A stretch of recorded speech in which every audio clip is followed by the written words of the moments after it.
love with an island girl. I told her only time we tell. She likes the ice and the ride as well. Will it be forever? Only time will tell. Fell in love with an island girl. Yeah. I told her only time we tell. She likes the ride and the ice as well. Will it be forever? Only time will tell. Man, I can't trust myself. I don't even need no help. Did it by myself, I don't need no help. Tryna stack money like books on the shelf. Hundreds in the bag, got me feeling like the man. Shorty body hustling in the summer on the sand. Way she's working for it, got me feeling like the man. Shorty body hustling in the summer on the sand. Did it by myself like a selfie. Nobody try to help me. Came to the club with an island girl. I'ma take it to the crib and let me buy you pearls. Did it by myself, no one help me, yeah. Now these bitches wanna selfie. I like big gold chains, I like big gold rings. Let me take it to the crib and let me buy you things. Fell in love with an island girl. I told her only time will tell. She likes the ride and the ice as well. Will it be forever? Only time will tell. Did it by myself like a selfie, yeah. Nobody try to help me, yeah. She likes the ice and the ride as well. Will it be forever? Only time will tell. Big dog status, two-tone paddock. Stacks in the crib, I got a two-floor attic. Got a two-floor attic, got your girl in the attic. But I'ma bring her right back, dude, don't panic, I'm savage. And nigga, if it's beef, we can manage. I know a couple guys who walk around with automatics. I got big dog status, I ain't playing, I ain't average. I'ma leave you here in static, I'ma leave you here in static. Fell in love with an island girl. I told her only time we tell. She likes the ice and the ride as well. Will it be forever? Only time will tell. Fell in love with an island girl. Yeah. I told her only time we tell. She likes the ride and the ice as well. Will it be forever? Only time will tell.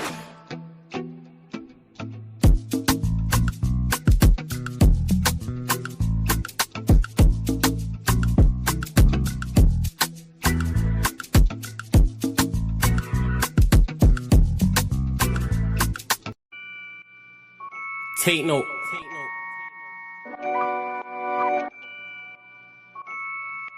Tino, babe. Yo, Tino, he'll get his dome pop.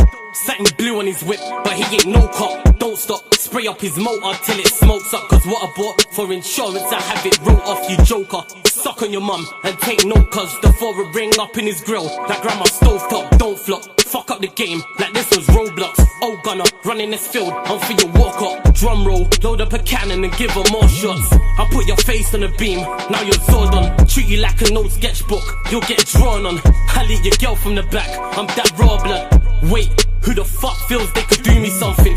I'll roll up in your ends with a toolie busting. 32 ugly as shit, like Miss Rooney's husband. Somebody cut me the deal, I'm just too disgusting. Niggas think they next in line, but they ain't doing nothing. Mask on, metal in hand, Freddy Krueger's coming. Tools all up in your home, I'm here to fix the plumbing. House blown, toaster run, leak gas from your oven. Diol on your girlfriend's face, and she best get to sucking. Head game resemble my dad, cause it was good for nothing.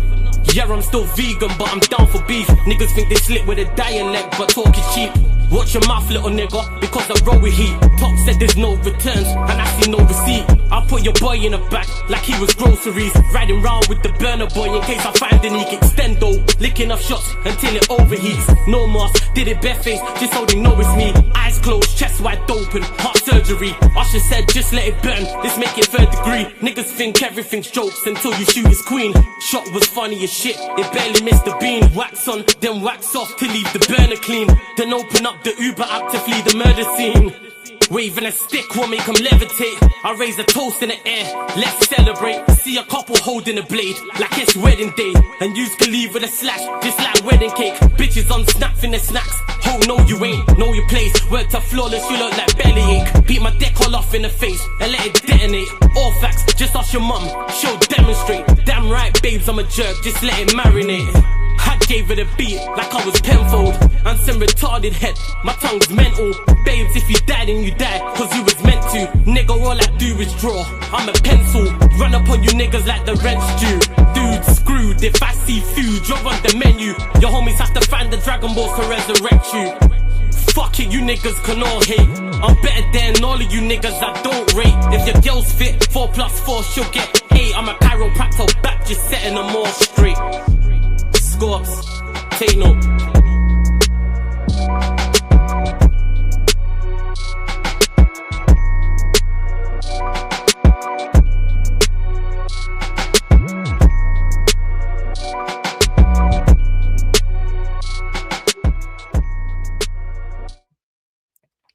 Yes, people. We are back live. We are back live on the Sarcasm City TV YouTube for another edition of the Manchester City podcast, where we discuss all things Manchester United, all things Manchester City. Even though it's coming up to international break, Ben Jacobs reported today that Manchester United are looking at midfielders in the summer. So it's an area United are looking to improve on. Adam Wharton's name's been mentioned. Eliott Anderson's another name that's been mentioned, and also I was gonna say Ben Stiller from Germany. I forgot his first name now, but you lot know who I'm talking about, so I'll just say Stiller. In regards to the Manchester City side of things, going very, very well for them. Battered Liverpool last weekend before the international break. Are Manchester City now the favourites going into the Premier League? I mean, continuing in this Premier League race, because they have had Arsenal's number over the last however many years it's been. So do they run them down again and beat them to another league title? So we'll be discussing all of those things, people. Make sure, though, first and foremost, you hit the like button on the video. So important you do that. Hit the like button on the video. Make sure you share this out across all the socials as well. Yes, it's flawless at Sarcasm City TV, at Sarcasm City TV, at Yes, it's flawless, Twitter, Instagram, all that good stuff. Share it out, and make sure, just as important, you hit the subscribe button and hit the notification bell as well. I just want to say salute to everyone supporting Sarcasm City TV as well. And the reason why you're getting this show a day later is because you can see there the Jamaican flag. Shout out to all my Jamaicans as well. I was on Troops' 24-hour stream, which was raising funds for the hurricane that's hit Jamaica, so to help people out over on the beautiful island of Jamaica, people. So big up to Troops. Aubameyang was over there, all the content creators that locked in as well. So I was over there for a few hours as well. So that's why you get in the stream now. But big up to everyone in the chat, man. Large up everyone in the chat. Big up Ram, big up Sam, big up Blacks, big up FN, Sai, Hugo, Canal as well. Good to see, man, all the mods, members, regulars. Shouts to the lovely Charlotte in the chat as well. Hope you're blessed as well, Charlotte, every single time. Yes, Troops is a soldier, without doubt. Legendary stream. Link for the memberships in the pinned comment as well, people. Big up to Sai. Big up FN as well. Big up Canal. That's what I need to start doing at end of streams, is bigging up all my... I'm going to bring that back, shouting out all my members as well, because you lot are real ones. Some people have been members here all 24 months, 33 months, 18 months, and all those things. So, yeah, big up in that. I can't talk without your... Hey, what did I say? What do you mean without my age? Oh, hey, you know what, Sai? How about you short me? How about that? How about that? But yeah, man, shout out my Jamaicans, man. Big up on my Jamaicans. You already know. But let me introduce someone else who's from a lovely Caribbean, or descent of a lovely Caribbean island, or islands, I should say. And also of the great place of Canada as well. My life, Veta Games TV is in the building. What are you telling me, Veta? You good? Yeah, am I good? Flawless in the building. You know what? I like that you took time to say what up to the people in the chat. And people in the chat, y'all need to know. If y'all are Liverpool fans, you might want to drop the like now and leave. You're going to hate me today. You're going to hate me tonight.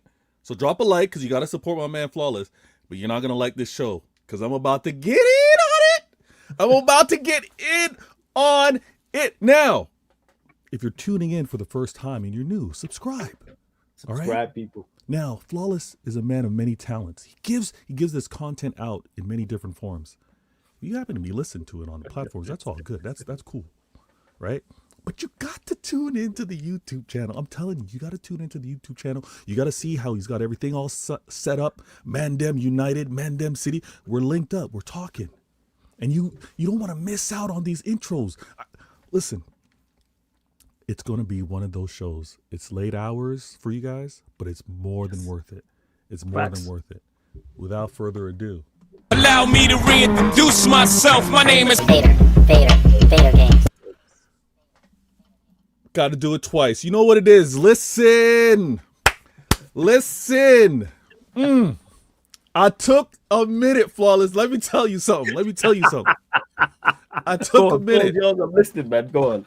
I took a minute. Yeah, get comfortable. If you want to go get the blue cup, fill it up. You want to get your snacks. You know what I mean? All right, you got that. You got that. It's ready, you know. Before you do that, I just want to say a couple of things. Well, three things. One, I forgot to mention in the intro. Make sure you subscribe to Veta Games TV, people. The link is literally in the title. Click the link, and Veta's channel is in the link underneath in the description of every live stream on the channel, people. So not just the shows he's on, every show. You see his link underneath in the description, so go support. And when you were talking about being a Liverpool fan and you're not gonna like it, Bayesian Pops popped up as you said that as well. But what made me laugh as well, Ram said, "You're gonna love it then." So I love that as well, man. I love the difference already, people. I love it. But go on, the floor is yours, man. Vaya really got his mojo back, yo. I can tell you. I had to reintroduce myself. Now, listen, guys, listen. Okay. You're gonna want to listen to this on like reasonable volume. Don't have it too loud, all right? Because I might be shouting. I might be a little animated. But a few things first. I've been consistent, all right? I've been consistent. I found the work-life balance. Again, I do this as consistent as I can. It's a hobby, but I so much appreciate how people have been like, "Yo, Vader, you got to do this more. Come on, like get the content out there." I'm like, I hear you. So I agree with that. Blessed. Now, if you can, just realize probably around 4 p.m. UK time is probably when I'm going to be able to make this work. All right, because for me, work day within 11 o'clock, just before lunch, I can get it in. All right, so that's how you can expect me moving forward. I did a show, Why Always Me. Why Always Me? I believe it was episode 124. We're getting up there. And I discussed all of this right here. I'm not going to do that tonight. I've discussed this all. If you missed it, go check out the channel, check out the show. But a few things that I'm going to touch on is I got to talk about my club, Manchester City. Now, my name's kind of covering it up right now, but I asked the question on Why Always Me. Why City aren't back, but more than Holland FC. All right? I dealt with why City aren't back because, again, if I'm going to say that City are back, you know what levels City are at? We're not even close to that. For me to say City are back, it's a consistency. It's inevitable. It's you guys tuning in, looking at the fixture list and being like, that's a City win. That's a City win. Y'all don't talk about City that way. City are not back, but we are more than Holland FC. And I'm going to speak on it because it was on full display against the institution. The club that wants to say that they're bigger than you, Flawless. It was against the defending champs, Liverpool. It was against the defending champs. It was against the club that just slapped up Real Madrid. So Manchester City is inconsistent as we've been, as kind of like I don't see them. I don't see them doing anything. I got my man Barnes being like, City, I ain't counting them. I ain't counting City. Where's the creativity? Nah. You know Barnes. Nah. Forget about City. All right? Platinum remixing things these days, right? Talking about City in a different way.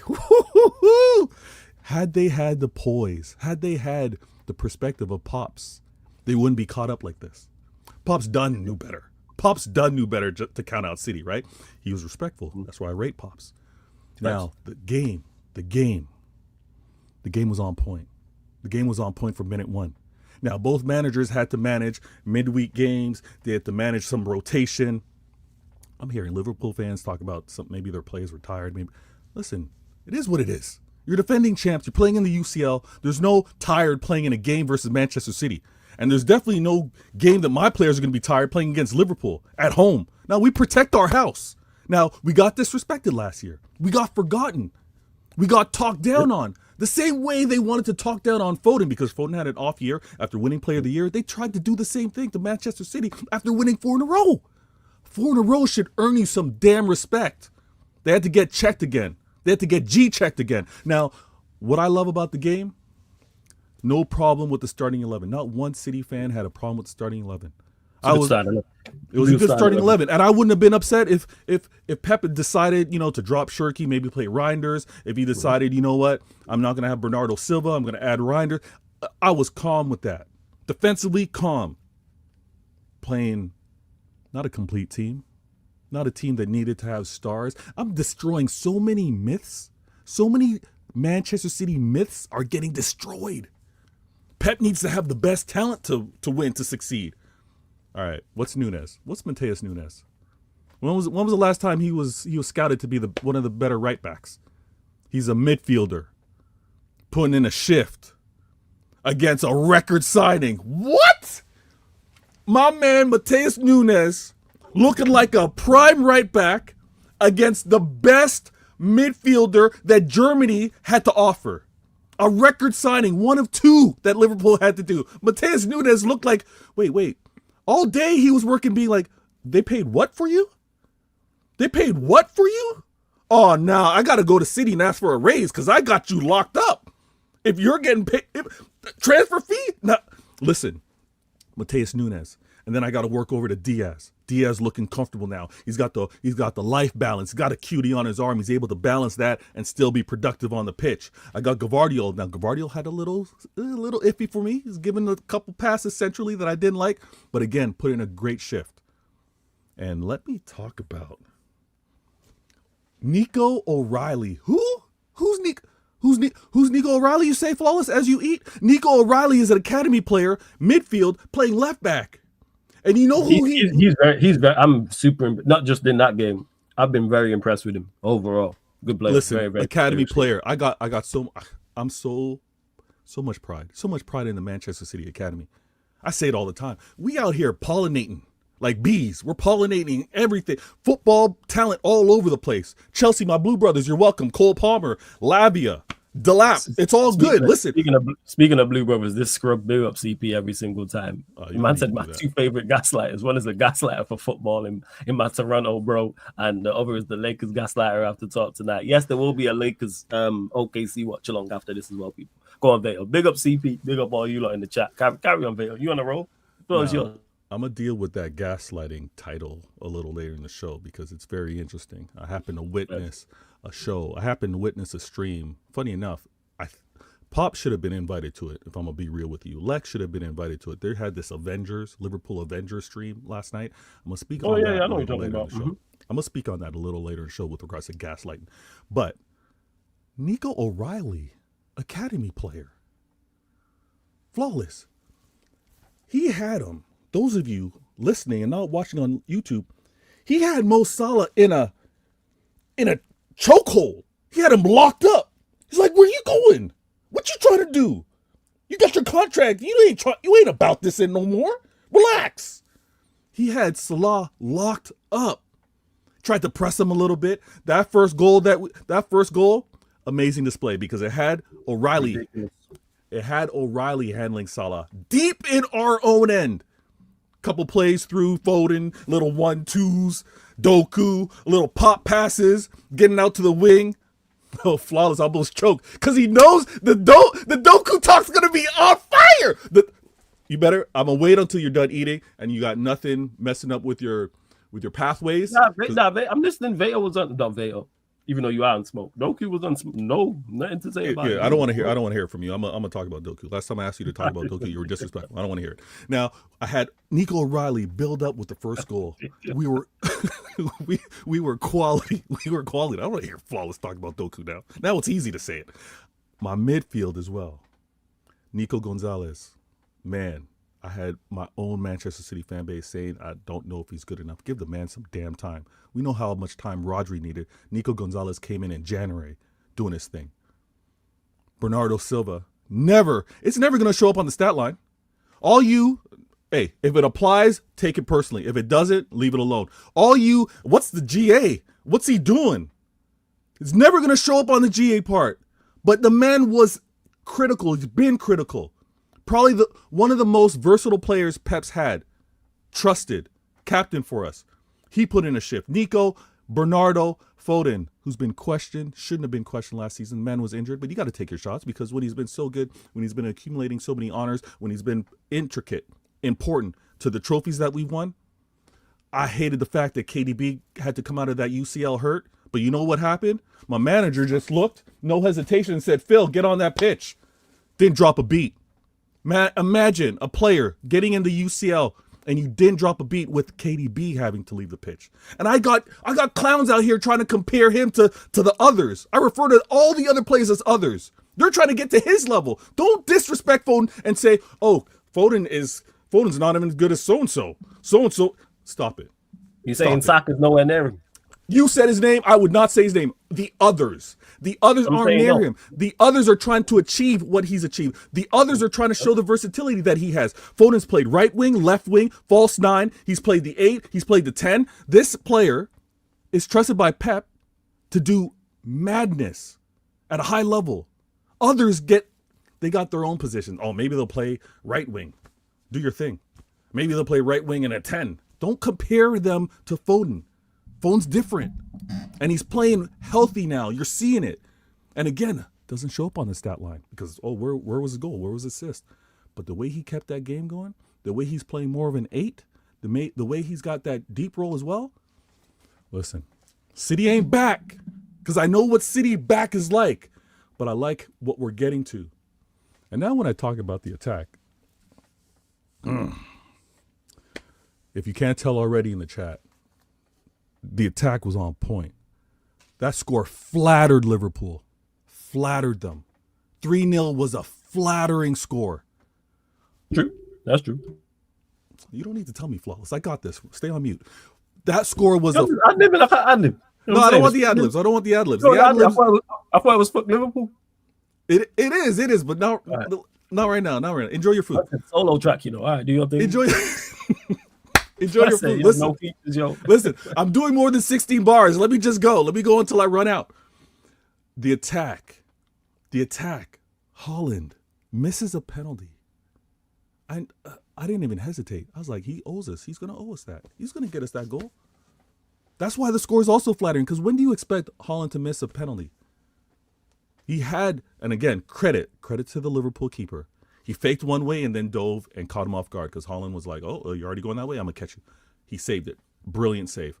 But also the brilliance about it is all those Liverpool crybabies can't say or bring up controversy with regards to the pen now. They can't say it was a soft pen or blah, blah, blah. Didn't score. Didn't happen. All right? So zip it.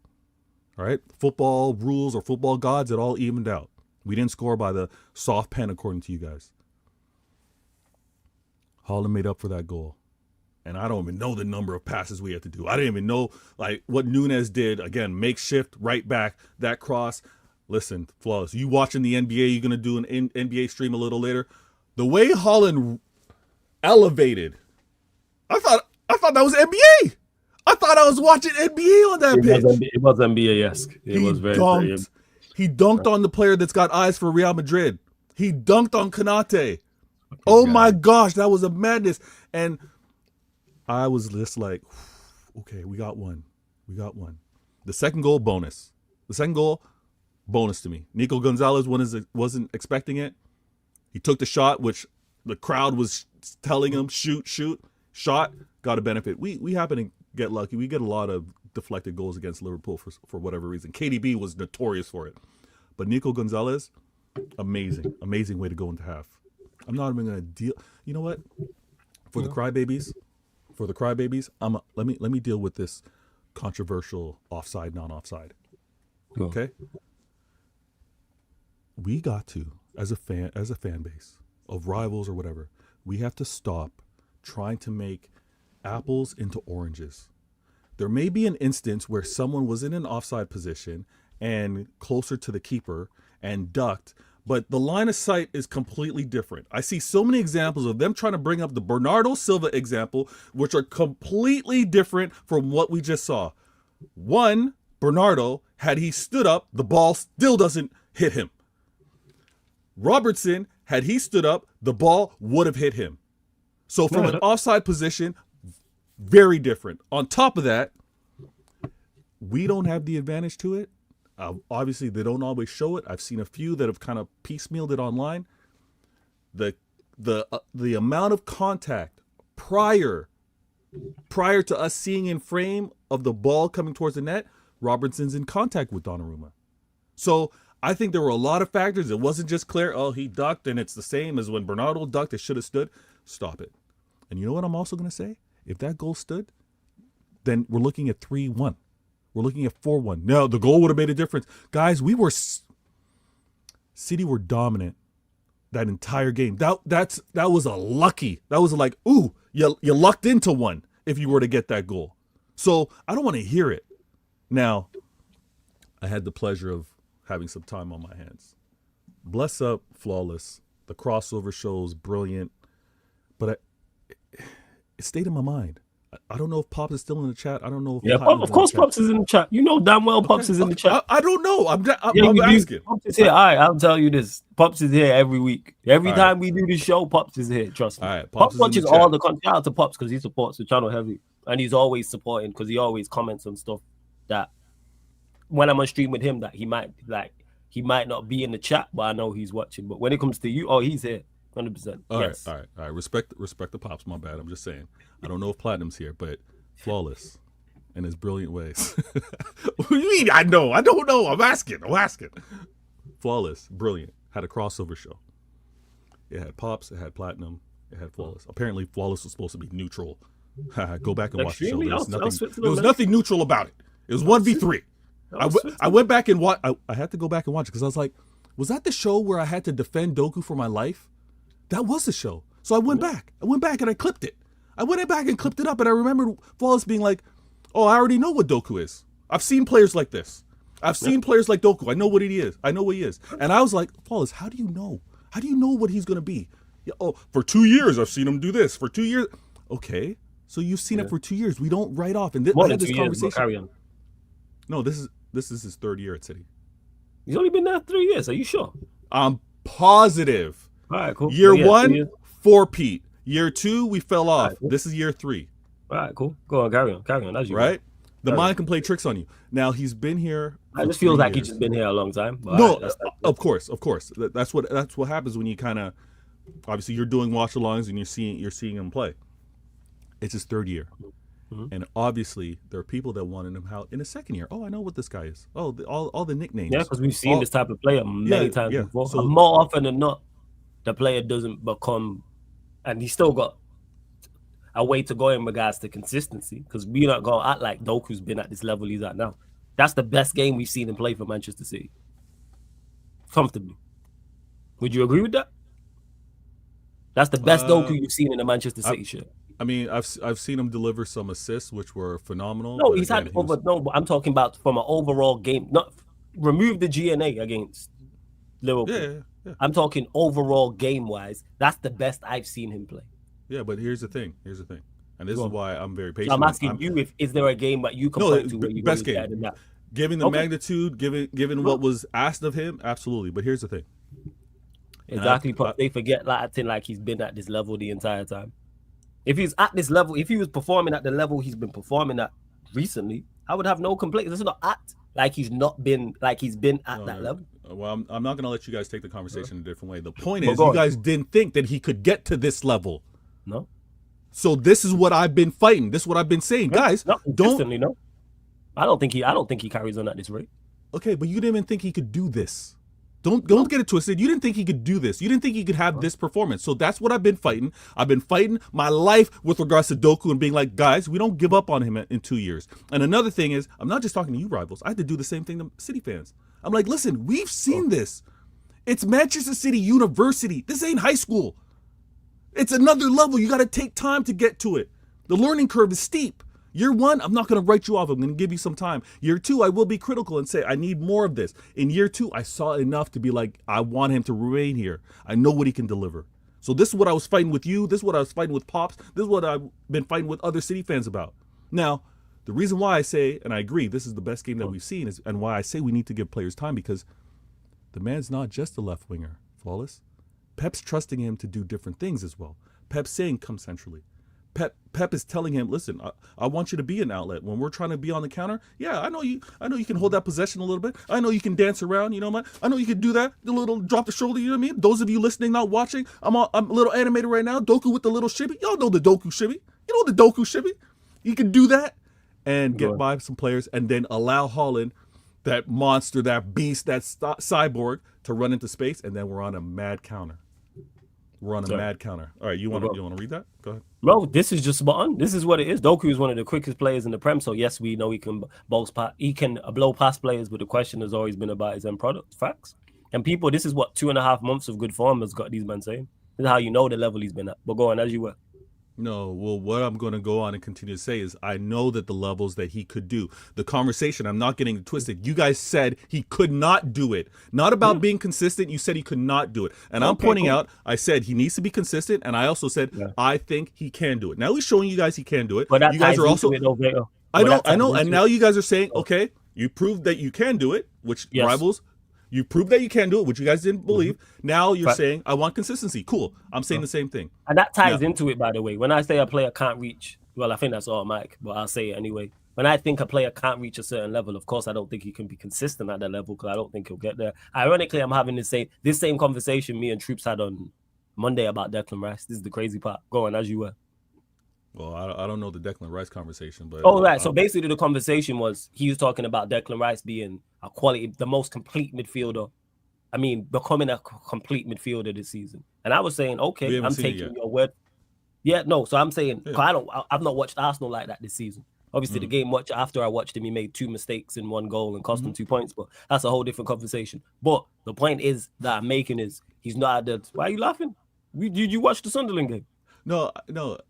Listen, I did, but okay. So did he not make 2 mistakes? He did. I'm laughing at the timing of you inserting that fact. That it was. No, I'm just. I know. It made me laugh. The fact that you inserted it. You know what you're doing. So why you asking me why I'm laughing? Don't do that. Oh, chat. Don't let Floss do. What am I doing? You know what you're doing. Sniper to sniper. I know what you're doing. Just carry on. Continue on. Let me laugh at what you're doing. Stop it. You just laughing at him. Because you know what you did. Just laugh. As I was saying, because I just thought it was ironic that Troop said all these things. So it would have been Friday, actually. It would have been last Friday, not Monday.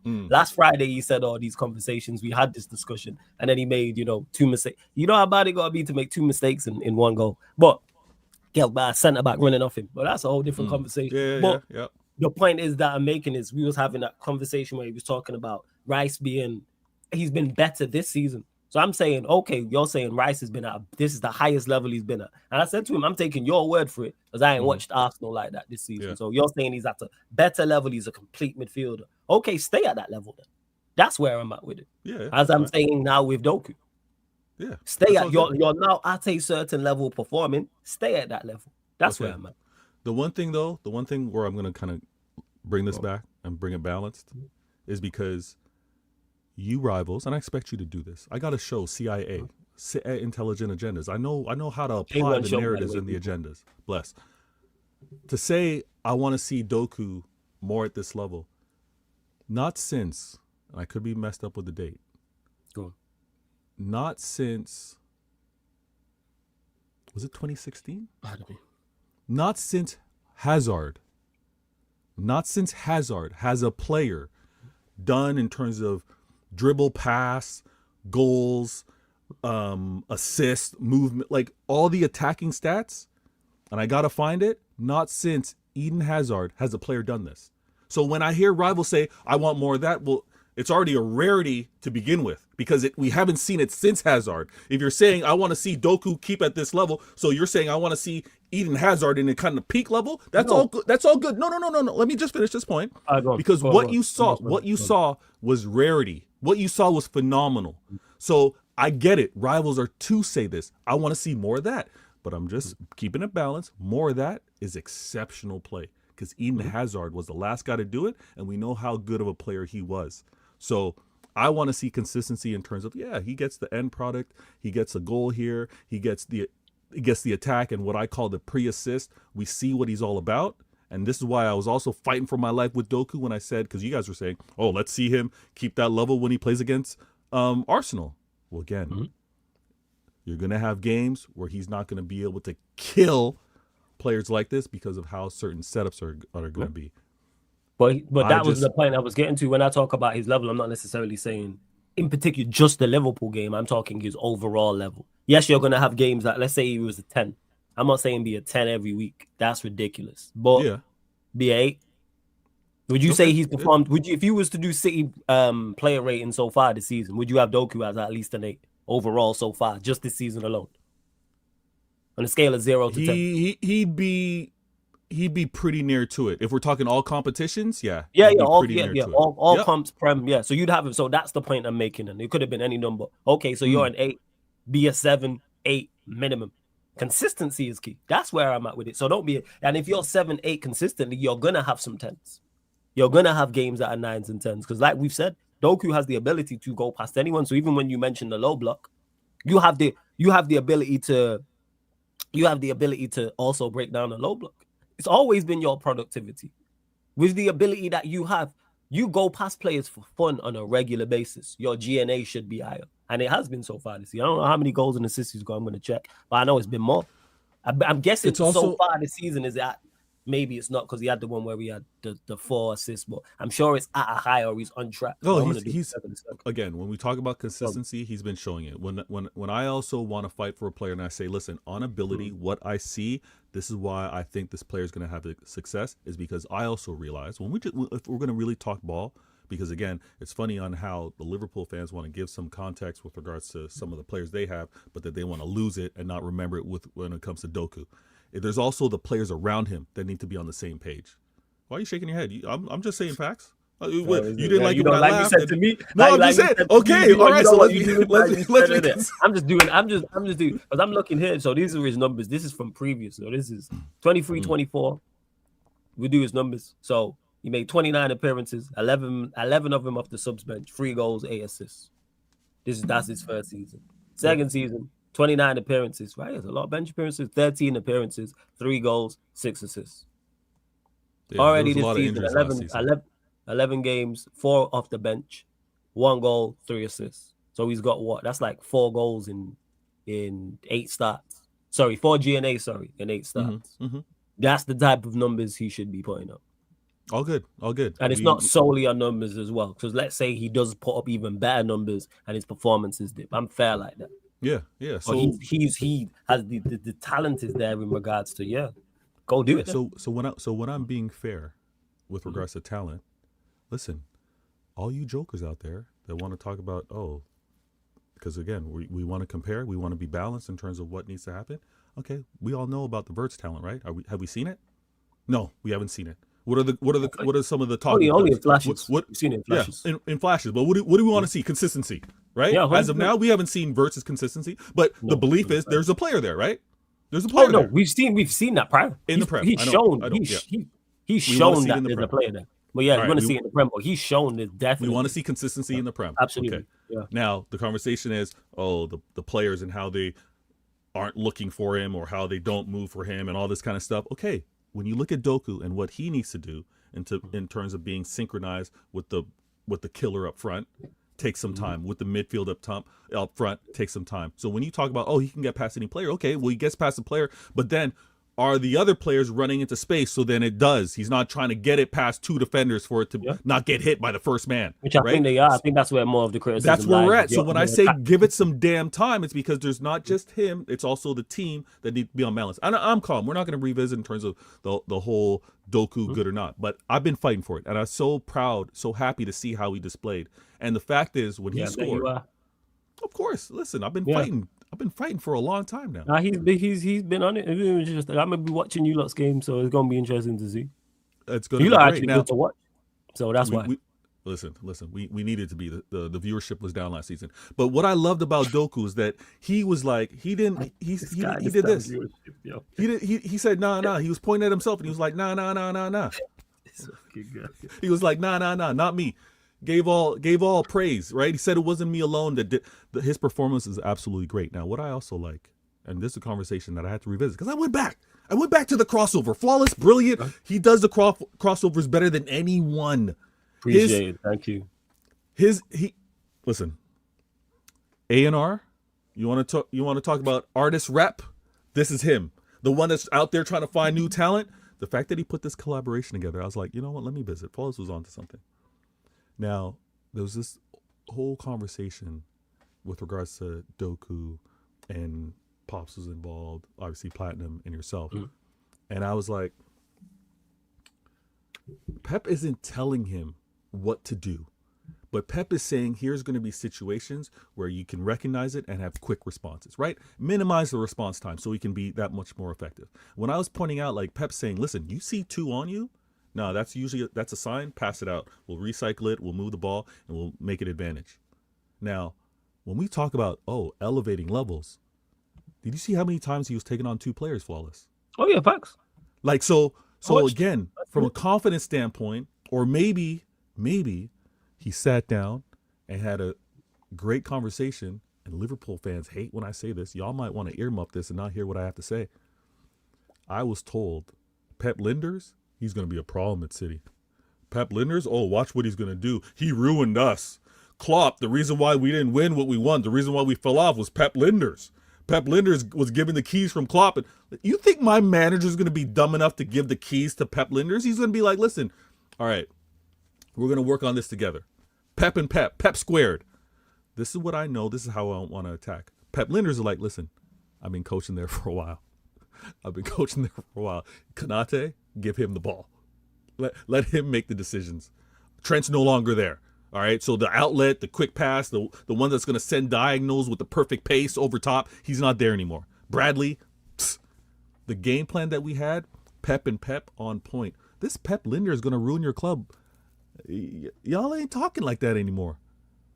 Y'all ain't Pep squared. Absolutely. Listen, you thought one Pep was a problem. We got 2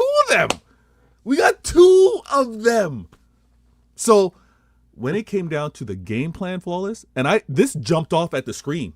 Like I could only imagine. And again, I have, but in terms of having the drink, sitting back, I haven't done a complete watch along yet. I haven't done that. But, you mean watching, or you mean doing an actual watching? I've already watched the game, but I'm saying. Oh, you mean watching the watch? Oh yeah, yeah. Listen, you watching the Beijing Reds TV? Beijing Reds watch along. Okay. Get a nice ginger beer, recline, get comfy, watch the reactions. Listen. Don't worry, Pops, we're gonna get to this, man. We go, yeah. So that's why it's in the title. We're going as you were. I've started. Don't worry. Go on, carry on. But watching the reaction, it jumped off at the screen. I was like, listen, we're not pressing stupidly. We're not pressing crazy. But we did have trigger points. We did kind of suffocate. We did kind of steer things in a certain way. And we gave them that right-hand side. We were like, Van Dijk, no, Holland's going to cheat over. Van Dijk's not an option. No. Robertson, no, that's not an option. Let's see Connor Bradley do it. Let's see Konate, he's already looking for the beach in Real Madrid. Let's see how he plays in this game and try to get these balls over top or intricate passes. Let's see the Gravenberch, who's supposed to be that 6. Let's see McAllister, who's world class. Let's see, the Sabazlai, who can play anywhere and do anything. Let's see what you got to do with that. Wirtz had to be put on the right wing to play in this game. I was told he was bought to be playing in the big games. I was told that he was going to be a difference maker. They're showing the intent. That's what Flawless was telling me. Liverpool, and I was there with you. I was like, the way they spent. Oh, they're trying to get this back to back. Yes. The way they spent, they're trying to dominate. So I don't want to hear any excuses. There are no excuses. You guys didn't spend to be this. You guys didn't spend like Chelsea. You guys didn't spend like Chelsea to be down here. But you know what? I respect you guys on. You guys spent like Chelsea, and now you're acting like Chelsea. Manager out. I love it. That Avengers stream. It was a match channel, right? It was match channel. Ellis. Shout out to Matt. Big up Liverpool to fan. Team Coppish. Big up to all of them. Big up Coppish. Big up Drifty. Big up Matt. Big up Cal. Everyone who's there's too many to name. Shout out to them all. I need to go back and watch it. All the Avengers, shout out. And there were too many. They had to take some off, But you know what? I wanted to see on that Avengers team. I wanted to see Lex. I wanted to see Pops. I wanted to see those guys have the conversation. Are they on slot in or slot out? I wanted to see that conversation. Lex is definitely slot out. Absolutely. And you know what? When you spend Pops like Chelsea, Pops will let me know. But I don't think Pops is slot. I think he's slot. No. Pops is a little reserved. He needs to see more, right? You know what? Hussam, it's a feeling. Hussam's waiting for a feeling on whether he's slot out. I don't know what that means. He's letting his heart rule his brain. That's what he's doing. That's not how you make decisions. As a man, you don't make decisions emotionally. We've been known that. But we know Hassam's like when it comes to Liverpool. Shout out to Hassam is emotional. It's not logic. It's crazy. Now, time needs to happen, but the slot in, slot out conversation was brilliant. And you know what, Flawless? This is why I know I now refer to myself as a gaslighter, GLE. Thank you for whatever the title is. Gaslighter extraordinaire. What's funny is I called you that, and then Pops shot. I know, but I think I need something else. Like I'm like a visionary. There's something where I find that when I take time and I do my analysis, I mean, it's not going to show up because I got to keep my secrets. But there's a book here. It's hidden. It looks cold because when you pulled it up, it looked hidden. It's fine. It is hidden. Carry on. But I gotta keep my notes secret. But the funny thing is, Flawless, everything. I know you're listening. Everything that these rivals have been talking about, everything that these Liverpool fans have been saying, he's a gaslighter. Why are you listening to Vader? Look at what he's saying. Vader's a hater. I heard what I had to say repeated by Liverpool fans. What? Which was? What was it? I heard my man Callum spit some things that I've said. Okay. I've heard with regards to last season and what it was or wasn't repeated by some fans on the Liverpool side. I got Liverpool fans quoting since 2025, worse, more losses than Amarin. So when there's things being said by the GLE, don't listen to them. Liverpool fans are saying what I've been saying. So am I a gaslighter or was I just telling the truth? Flawless likes to say the message is the message. It's the messenger. Yeah, I say this all the time. You're to blame for you because more often than not, the actual message is on point. You're just a horrible messenger. And this is what I'm realized in 4K. You're just a horrible messenger. Like you go through what I go through, but you deserve it. I don't. You know what I'm saying? Oh, now I deserve it. You don't. Yeah, of course. You and more intelligent than me, so you can do certain things. We're not going to do that. We're not going to do the more intelligent. No, you deserve it. You deserve it. I call you smarter than me, and that's a problem. We're equally as smart. I got no problem with that. I don't need the title of being smarter than you. I call him smarter than me, and it's a problem. You're not going to do that. Oh, you deserve it because you're more intelligent. No, we're not doing this.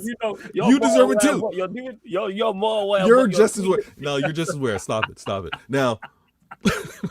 What? I just said he's smarter than me, and it's a problem. But go on, carry on. Because in the same breath, you said I deserve it. Now, I'm gonna say this: the fact that Liverpool fans are slot out. All right, let me say this. I'm gonna say it clear. I know you guys are gonna want to hear it. For all you slot inners, right? I know there's slot in, there's slot out, and there's slot doubt. I know there's that are doubt, that fence sitters that I need to see more, right? I need to see what my feelings, what my heart says. When I said that last season's Prem was a fluke, Liverpool fans didn't want to hear it. Liverpool fans were telling me, Slot's a genius. Look at the team. Look at what Slot was able to do that Jurgen Klopp wasn't able to do. He only spent 10 million. Wait until we spend money. We're going to be doing a madness. We're going to be in a position of power. We're going to build off of this. No, it wasn't a weak league. They would have won it anyways if City and Arsenal were healthy. They were just a better club. I heard all of this. And I've been saying, stop lying to me and yourself. I know you're lying to me. I know you're lying to me. It was a weak league. If you don't want to take the points tally, okay, don't take the points tally. Look at the loss column. Look at the number of losses that have happened. Now, if he was that guy, if you are that club, if what you invested in the summer really meant that you got the right person in position and you got the right talent acquired, you got everything in place in terms of, you don't miss Trent. You're not going to miss Diaz. Nunes, bum, can't score. Look at all the misses he has. Can't stay on side. You're not going to miss him. I don't want to hear it now. I don't want to hear it now that, the team's off balance. They're front heavy. The midfield isn't gelling like it should. I don't want to hear any of that. And if you're ready to have this manager out, how good was he last year then? If he was brilliant, if he's that genius, how are you not saying, you know what, terrible year. Terrible, he got it wrong. But he's a genius. Look at what he did last year. We'll reset, we'll go again. If he's really that guy. Now, all of you Liverpool fans that are saying get out of here, you're proving the point. You're saying what you said were lies. I know you're gassing it. I know you're hyping it. Because you could only be hyping it because if he's real, you keep him. If you didn't believe what you were saying, if you knew you were just, propping up some things to make it look good, then yeah, get him out because he's not that guy. He's not real. Now you see a healthy Arsenal, you see a healthy City, and you're a few points off, and you're like, season's done. Title's over. So not all of them are like that, though. Not all of them are like that. Some still believe. Too many are like that, though. Too many are like that. And too many of the ones that were doing the hype up, right? They were doing the, yo, we got it all locked down. We're about to win it. Barnes telling me about 4, just holding up 4 fingers like he's trying to do something special. Platinum saying invincible. Listen, you guys, obviously. Months talking about hashtag both of them. And we're all both peasants. of them. Hashtag both of them. Both we're of them. peasants. Fetch me my ale. Talking down, like, and this is another thing. This is why I find it so disrespectful. For those that were talking crazy, those were saying, oh, it's back-to-back easy. Now you prove to me, y'all don't know what it's about. Y'all don't know what it's about to retain a title. Y'all see me do it. Recently, y'all see me do it. I'm not going to put up the banner reminding you of 4 in a row. You've been seeing it. Shout out to my man, Jacob. Good looking out. Y'all seen Flawless do it 3 in a row. Y'all seen Chelsea do it back-to-back. Y'all ain't seen Arsenal do it. I'm sorry, Arsenal aren't able to do it. They can win 1, drop off, win 1. But with regards to back-to-back Prems, you guys saw what we did and thought it was easy. It ain't. And you were disrespectful to say not only were you going to do that, but you're probably going to get additional trophies along the way. Stop it. Stop it. I know now not to listen to that hype anymore. It's dead. Like all of the, let me see what this person has to say with regards to the upcoming season and the confidence that they have. I know it's all gas. And this is the messed up thing is we have been turning to YouTube to actually get some of the football talk, right? We're looking at some of these pundits and being like, oh, they're acting like YouTubers because they're exaggerating things and they're talking. I want football talk and I ain't getting it anymore. These Liverpool fans ruined it. They ruined it. You didn't see Flawless. Did you see me? Did you see me carry it on and say next season, oh, I'm winning that, no problem, it's easy, light work. After I won the first one, when we've been talking, after I won the second one, when Holland came through, you had this air of we're gonna win it. There was like a no. At the end of a season, I never said next season, we're winning the thing. No. It was just the air. You always had an air of confidence. That's what I said. Confidence. You never bag against your team. Ever. No, but that's confidence. That is confidence, but the arrogance. Confidence is cool. Confidence is cool. These Liverpool fans had no damn right to be arrogant. How you winning 1 getting arrogant? I get it. Because I thought he was going to win it all. I would have acted the same. Then again, it is kind of dependent on how much I believed in Slot. Thank you. Flawless. That's the point. We just did a full circle. Right? Yeah. So now, if you had that belief in Slot, this is Flawless. I love this conversation. Everybody in the chat, you see what just happened there? Naturally, we just having the convo. We went step by step, and then he was like, "You know what? Oh, I get it. I get why they would have the arrogance, right?" And he said, "If I believed in Slot, right? If you believed in the manager, the arrogance made sense." Now, for these Liverpool fans, Flawless, you know all of them. You know all the Liverpool fans that had the arrogance. Yes, they don't have it. So did they really believe in Slot? That is a question because that is something I post. If you really, but I've said this. If I really believe in something, I'm gonna give it more time, even if it is diabolical. If I genuinely believe a manager is elite, let's just use elite. I'm a back it 100% until he gives me enough time in my mind where I'm like, right, I've seen enough time. Put it this way, longer than 5 games or 8 games, longer than a couple months, I'd say that much. Yes, absolutely. So what I love is, listen, I've been saying it. It's no surprise.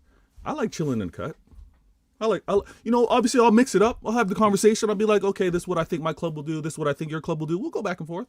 Now, when you get disrespectful, when you're dismissive, when you think, oh, what you're doing is the newest thing since sliced bread, since microwave, since iPhones. Oh, okay. Then I expect you to keep that energy. This is also a valid point. They did believe in the players more than the coach. I do agree with that because it was Isak but I don't think if they have that window, they talking with that same thing. So that is also true. But it also is dependent on the manager as well. But that's just me. Everyone's individually different. They believed in the players more than the coach. The ones that were arrogant believed in the players. Oh yeah, definitely. Okay. So let me also say this. That's fine. Okay, they can be silly like that. They can have that perspective. The players are still there. So they were still wrong. They're still wrong to believe in those players. Either way, they were wrong to believe in the coach, and they were wrong to believe in the players. Either way, they were wrong. Either way, they were disrespectful. Either way, the fact we're 11 weeks into the season, the players that they believed in, they don't believe in. Yeah, the fact. Yeah, I can't believe we all just drastically got this wrong by a few. When I say that, not just Liverpool, just the footballing world, we got it all so wrong.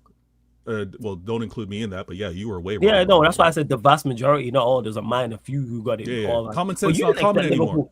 But you didn't expect Liverpool to be this bad. No. If someone would have said, "Hey, they're gonna at the start of the season, they're gonna go on their worst run in a couple months in 123 years," you would have said no chance. No, I would have said no. Exactly. You're right. That's my point. Is that make it even if you didn't expect them to be at the level we thought there's a certain level they're not gonna fall under. No one would have said, they're gonna lose 7 in 10. No. But at the same time, no one would have said I would have only won 1 in 13 either. So 100%. So when it comes down to it, it's like this is football. But even last season, when I was going after winning my 4P, there was an arrogance going into the 5th season to try and get the 5th. These guys won their first legit Prem and had arrogance being like, oh, we're going to go and win a second one. We're probably going to be dominating for a while. Give Salah his contract. Look at how he played. Look at his GA. Oh, he was so good. Van Dijk. All these players you gave up the goods to, you gave the money up. It's not looking nice. And because of that spending, trust me, on CIA intelligent agendas, we're going to remind you of the spending. We're going to be reminding you of that spending. We remind them all the time, man. I see this. I tweet, it ain't stopping. What was it, like 1,442 players have registered more GNA than Verts in Europe this season. I'm glad you brought that back, the Verts. Shout out to the raid. I know you want to. Yeah, big up Rants for the raid as well. Shout out my G Rants. Big up everyone joining over from the raid. Make sure you run up the likes here. Make sure you subscribe. Sarcasm City TV. Make sure you subscribe to Veta Games TV. Keep all your comments, questions, either of the Manchester clubs as well. We're currently in the City section, but any United questions, I'll star and I'll get to. Of course, any super chats, anything like that. Link is in the pinned comment for the membership as well, people. But yeah, man, big old Rants and Roni every single time. Absolutely real one. Yeah, go on, Vita. Now, I'm glad that you brought it back to Verts. Verts, this media darling stuff is bothering me even more than I thought.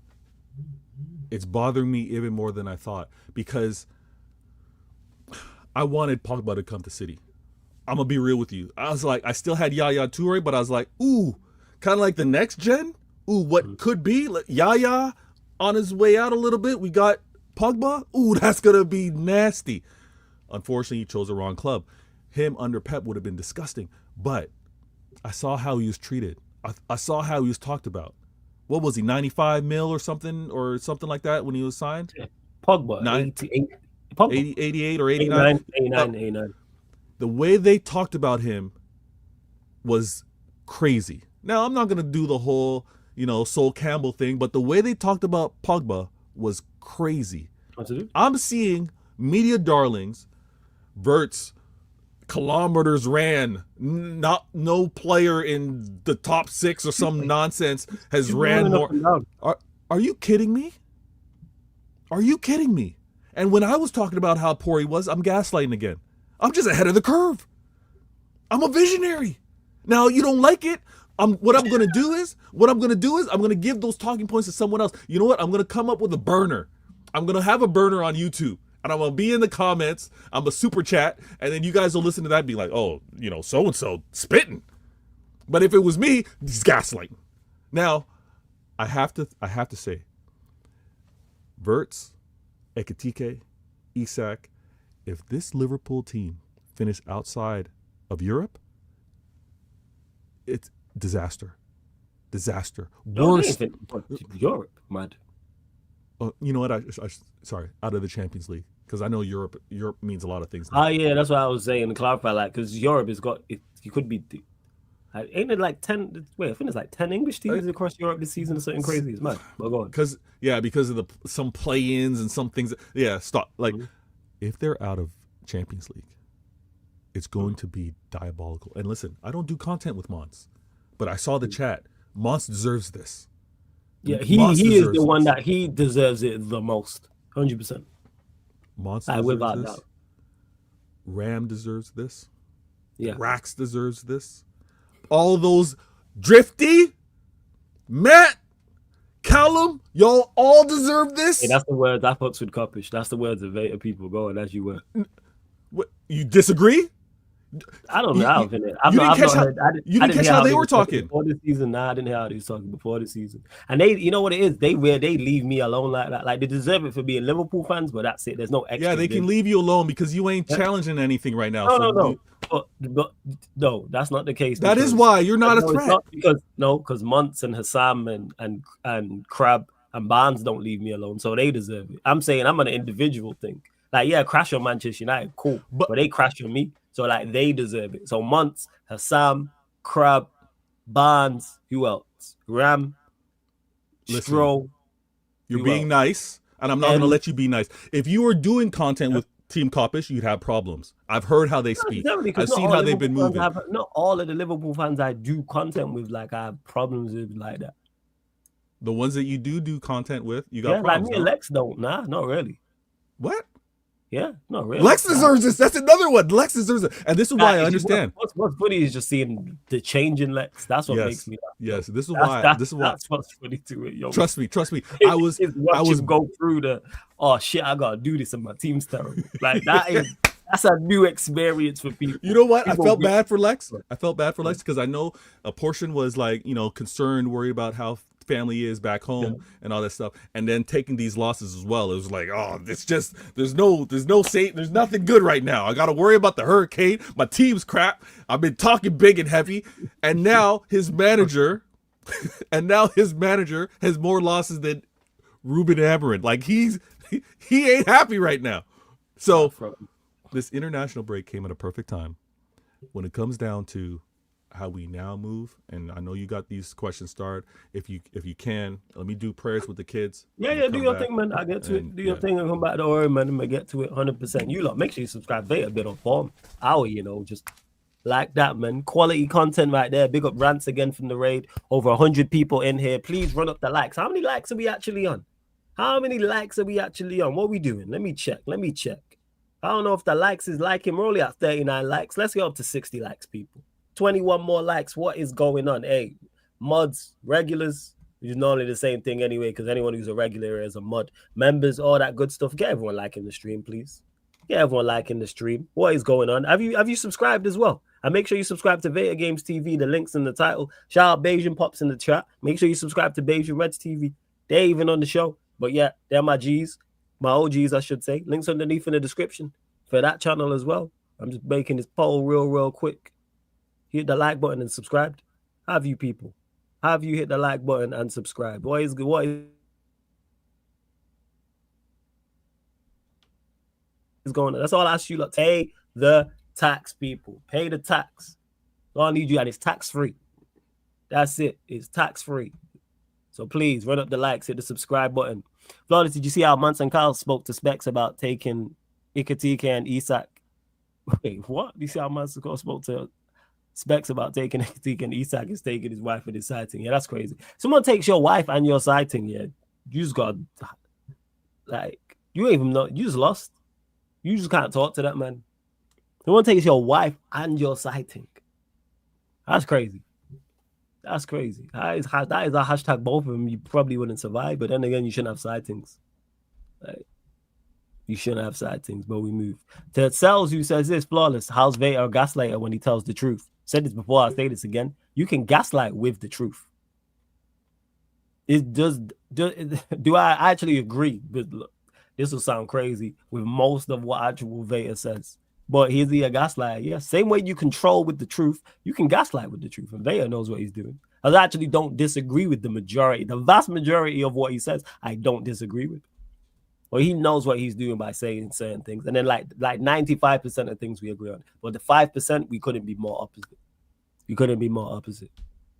Big up to Mo, man. This is hilarious because he says, Rance, do you think if United continue this yo-yo form, they'll stick with Amorim for 3 years, according to Ratcliffe? And he said, I mean, Flawless, I'm fried. I respect that, Mo. Big up, man, every single time, man. Big up. No, I don't think they will. It sounds fantastic because United have picked up 13 points from the last 15 and it was unexpected and people are happy about it. I'm happy about it from a results perspective and a points perspective. It sounds great. But when we go on a bad run, let us lose 2 games in a row. Let us just not be, you know what? Not even a question of losing 2 games in a row. After the international break, let us just not beat Everton. Let's say we draw to Everton and lose to Palace. Watch the conversation and watch the difference. Because watch out, because the table's so tight, we'll fall very, very quickly down the table. There's literally 5. I think Saeed said this. I don't know if this was last week or the week before. I'm going to double check. But one of you lot will know in the chat. I think we're 8 points off Arsenal and then like 8 points off 18th. Or something like that. Correct me if I'm wrong. That was either now or before the last set of games. Let me know in the chat, people. Let me know. Let me know in the chat if that's the case. But that's to prove my point. United are only a game away. Minimum 2 bad results. That's to tell a lie. All it takes is 1 bad result or 2 bad results. And it's back to complete the purge. It's World War III all over again. Let us just draw against Everton. Let us not play well in the game and we draw 1-1 at Old Trafford. The conversations are going to start coming back about Amorim 110%. Because then we'll fall down the table and if we draw, let's say we drop to 13th, 14th. Then we lose to Palace. And I don't know, because the table's that tight. Let's say we drop and we're 15th, 16th again. All it takes is for us to be 15th again. And all the conversation comes back. Oh, they're 15th again. Let us be at negative goal difference. They're in negative goal difference again. And then all those conversations. This is why you had Ratcliffe doing up interviews. Trying to save face, talking about, we're going to give him 3 years. I've said this before. I'll say it again. That's like, your woman caught you cheating or doing something that you're not supposed to do. Now you posting her on your Instagram page. Now you're posting her all up in your story. Now you lot are going out together. I know, and you're posting it all up. That's what that is. Why are you trying to save face? It's a saving face thing. Because if we was flying, he wouldn't be doing interviews. That wouldn't be a question. But I was, I'm going back in for 3 years. So no, I don't think they will. Let us miss out on Europe again. Keep telling people this. Let us miss it. I'm not fooled by the last 5 results because the performances haven't been there. In particular, the last 2. Before that, we put in 3 good performances. The Brighton performance, the Liverpool performance, the Sunderland performance is very good. If we perform like that, even if we lose or draw, I am not complaining. But them 2 last games against Spurs and Forest, horrible. Terrible. But again, people remove the result. Performance-wise, was disgusting. And we had the same issue in the first half of the Forest game. The games went the exact same way. Forest really not much in it. We get a goal up, we don't kill the game in the second half, and we end up drawing the game. Same way in the game against Spurs. Not much in it, we're 1-0 up. Don't kill the game, and then we ended up drawing the game 2 apiece.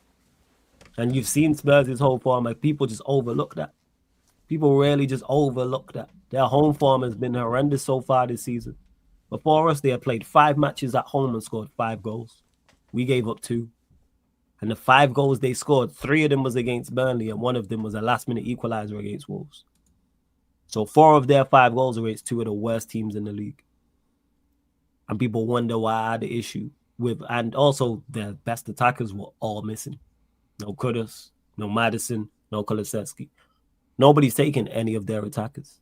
I haven't heard one fan speak about any of their attackers that started the game. Solanke's missing too. Or come off the bench and say, bring me him. Never heard anyone say, I want Brennan Johnson at my football club. Go get Richarlison. Go get Matthias Tell. Go and get Odegaard. And we gave up 2 goals to these men with our back 5. That's another thing as well. How do we concede so many goals and play a back 5? Why is it we played 6 games away from home and conceded 12 goals? Why is it we have, outside of the bottom 4, we have the worst defensive record in the league? And we play a back 5 with a defensively minded manager. So we're not really good defensively. And then offensively, it's literally just individual brilliance. So I'm confused as to why. But again, what people do, and I was having this discussion on Troops' channel. Shout out to White Yardy as well, because I got the chance to chop it up with him. That was great. And he was telling me about why can't United finish top 4. And I'm like, this is just results-based analysis, like from recent times. Because after we drew to after we drew to Fulham, after we lost to Grimsby, after we lost to Manchester City, after we lost to Brentford, none of these was conversations. No one talking about United can do this, United can do that. I remain consistent, people. Whether we win, losing, or drawing, I remain consistent until I see something significant over an extended period of time to go, Oh, yeah, that's the change. That's why I didn't get gassed by the winning 3 games. I said, this is great. Yes. Can we continue? And we did it again. I was like, after the Liverpool game, Brighton at home, can we do it again? We did the business. I was like, okay, now we're going to Spurs and Brighton and Liverpool are going to play football against you. They're going to give you more of an opportunity going the other way because they want to get on the front foot, get on the ball. And we dealt with both of those games very, very well. Forest and Spurs are very much the opposite. Very well organized, well drilled, not really too much going forward, but going to run hard. And one's got Anderson and Yates in the midfield, the other's Sarr and Paulino. You know what you're getting. And we fumbled both times. But all right, cool, man. For people happy, you attacked well. Like when Troops was asking me, why do you want more from Bremer? Why do you want more from your attack? We had 4 shots on their goal the entire game, and we had 2 on target. Bear in mind the last minute equalizer. So pretty much playing against Spurs, who have been conceding goals left, right, and center, in particular at home, we had 2 shots on target. And yes, our attackers need to do better, but there is no platform. It's individual brilliance. Cunha and Bremer, man. If those 2 play well, we'll win games. Go on, floor's yours. Why would you say individual brilliance? Like, I would consider Haaland's goal individual brilliance, the header over Kanate. Why are you saying that for Mbeumo's? What do you mean? Like he's an attacking player. He's in an attacking position. I don't think the header was individual brilliance. You got a cross, which it was individual brilliance from those 2. That wasn't worked on. What? I don't know. How do you determine that it wasn't worked on? Like, I can't look at. Okay, you know how I know it's determined it wasn't worked on? Because we've never seen it before. Because do you know why? Because they're playing in positions they've never played in before. Because Mbeumo's never played as a left 10 and Ahmad's never played as a right 10 together until that game. Okay, so if they play in that role for that game, they must have done it on the training pitch. So you reckon? All right. So what else do you think Manchester United do on the training pitch? No, I think they do. I think you do a lot as a team. So you think Amorim got him out there and said, right, Ahmad, when you pick up the ball here, you're gonna cross the ball into Mbeumo, and Mbeumo, you're gonna head it in. I think. See, I love when you try to get really specific. I think philosophy-wise is if you have an advantage or if you look up and you see 2 attacking players, because I don't think Mbeumo was the only one. I think he could have went even. Sorry. Yeah. You're right. There was someone else in the box. Yeah, I think it's like look up. Yeah, I think that's those 2 just going out there and just being 2 quality. I think you guys good. Not you. Okay, I'm not gonna say you, but I've seen, because again, I can't help but remember how things were discussed. Yeah, when you don't like a manager, it's to say what is done isn't based off of the system or isn't encouraged in training. I think there is. It's not. Okay. In my opinion, it's not, because they never tried. I want Amarin out just as much as you do. No, because they never tried it again. That scenario never happened again. Yeah, but flawless. I didn't get another cross from Nunez to Haaland again. We never in that game versus Liverpool. It's like sometimes it's how the game flows. Like that's not your game. You lot don't do that. Nunez is. But are you guys looking to cross often for headed goals? We don't. That's my point. We don't. No. Yeah. Which is a problem. Which goes to show it's an individual thing from Ahmad. That's not worked on. I think you're being. So if it's worked on, why didn't we see it again? Because sometimes if it worked, the opportunity isn't there in game to force. We didn't attempt it, so there was no point. So only in the night. So you're telling me in the 90-minute game, our plan was before the game was to go, hey, Ahmad, you're gonna get the ball. Now you're doing too much. Sometimes you're doing too much by because you do this. Sometimes everybody in the chat, you knew this. Flawless. I'm gonna use my club as an example. You know why it don't make no sense? Why are you crossing the ball to Mbeumo, who's not good aerially? Because if you glance up, that's not as that. If that is okay, let's go with your case that they worked on that in training. That's a stupid plan. That is dumb. Okay. No, but hear me out. You are not very bright if that's the case. Hear me out. That's what we're talking about. That's no. But see, what are we doing out here? No, you're doing too much. You're telling me. You're saying it was worked on. It was a plan. I'm telling you, if that was the plan, that is a stupid plan. Okay, so maybe you're not going to want to do this 5 times in a game. But you are taught to look. No, stop it. You as players are taught to look up. You are taught to look up. If he's off the shoulder, maybe you take a chance.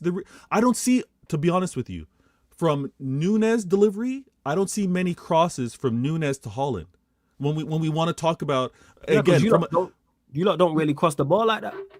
No, we do cross the ball, but usually it's from wing play. Usually it's from a Savinho trying to do it, or Yeah, it's 100%. more. Yeah. Like Nunes is not the guy to. Yeah, Nunes isn't the guy crossing the ball because that's not his forte. Because you know why? Pep's a smart guy. But He did it.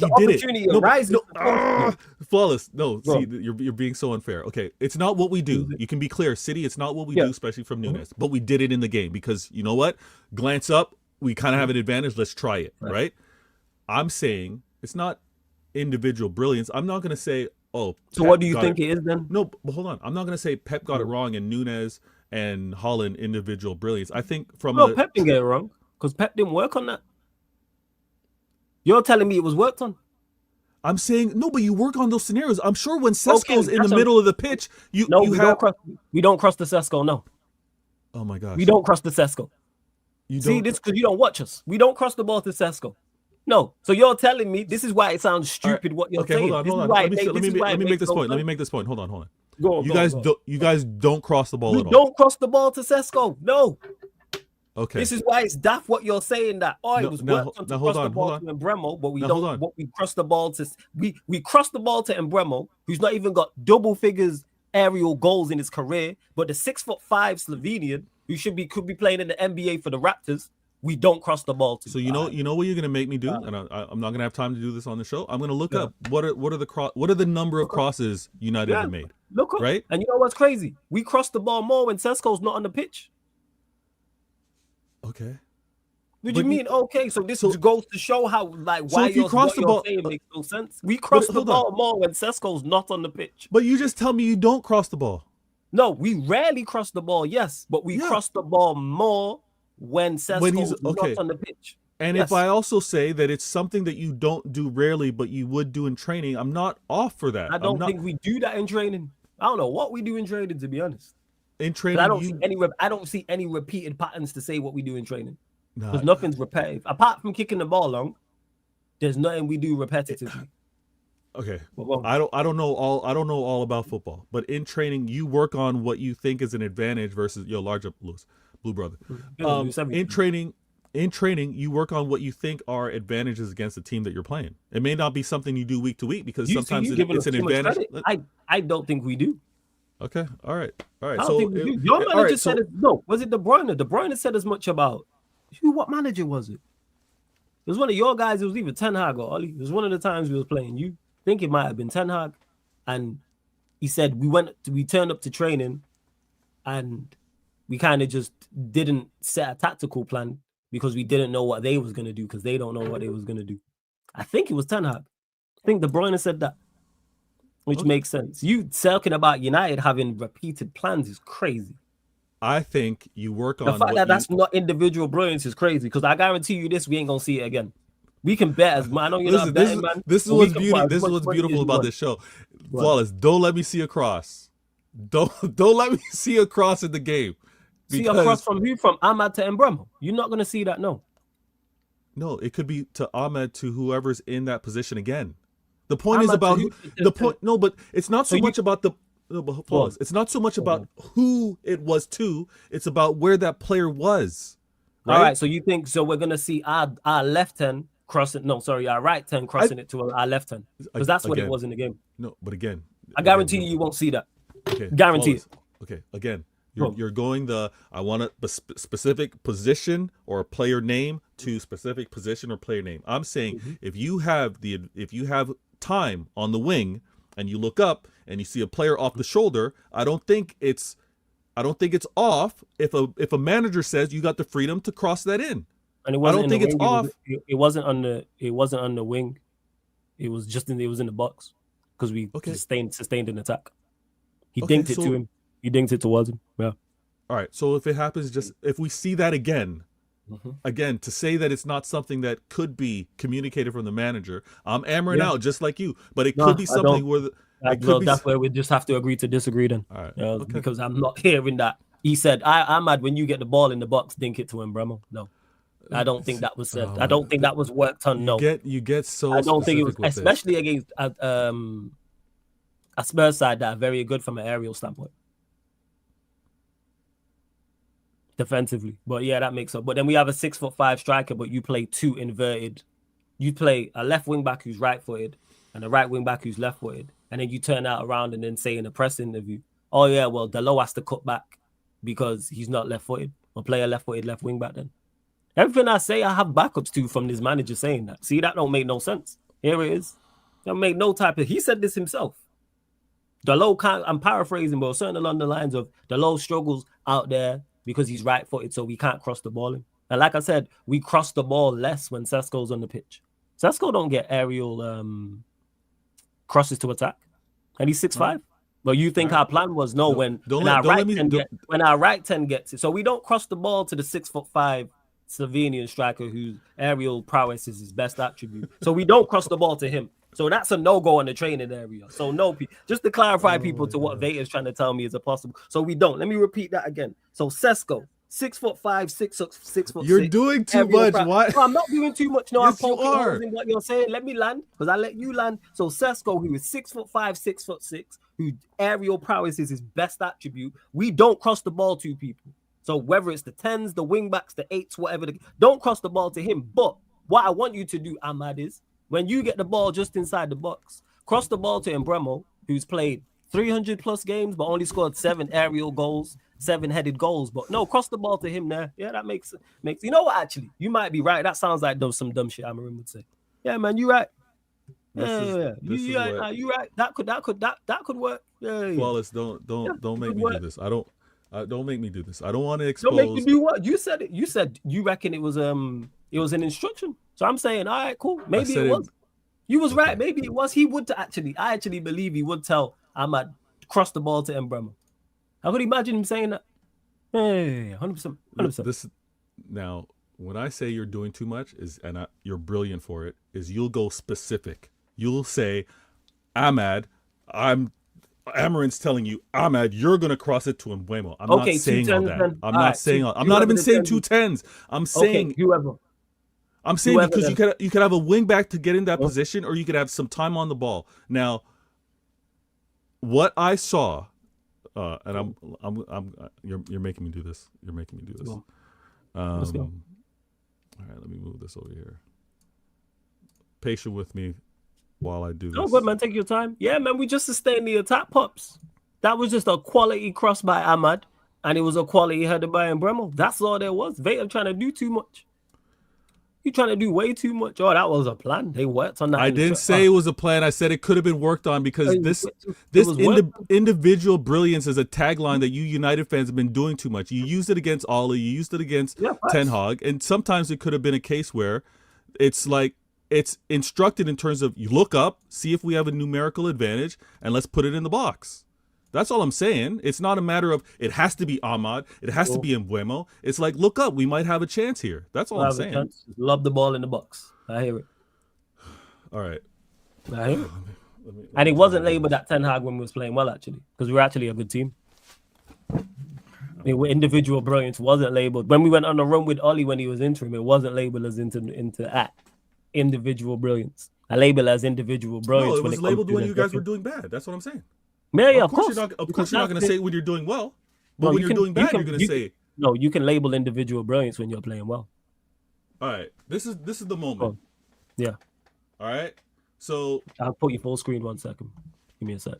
So this is Ahmad right here. Yes. Okay. Yes. And he plays the ball. You can see this is the ball in the air right here. Yes. Look, if he looked up at the time of kicking it, and is that not Bruno who could? Is that not Bruno? That's Bruno. Yeah. Right. So if he's looking up to take that, it's not this is what we're doing continuously. But all I'm saying is it may be a matter of look up, if we have that advantage, put it in. Put the ball in the box. All right, cool. What's your overall point? My overall point is the individual brilliance, I feel, is too easily just thrown out when your players score.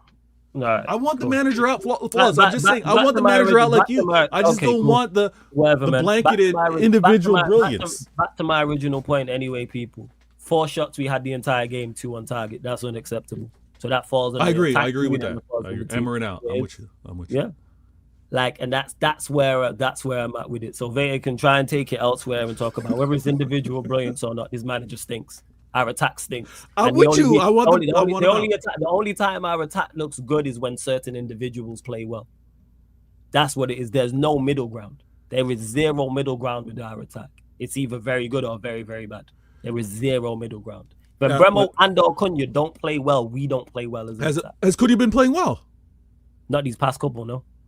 So have you been looking? 2 games before that he played? Yeah, that's why our attack's back to my point. And Bremo and Cunha didn't play well against Spurs.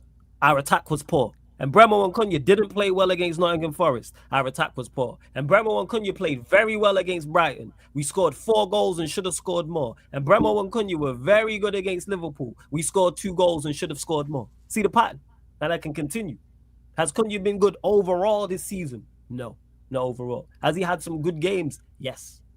And more often than not, like I will repeat this again, when Embremo and or Cunha play well, our attack plays very, very well. When those two perform poorly, we drop off of a cliff. I watched you lot play Bournemouth. You have nowhere near our attackers whatsoever. You beat them 3-0, correct?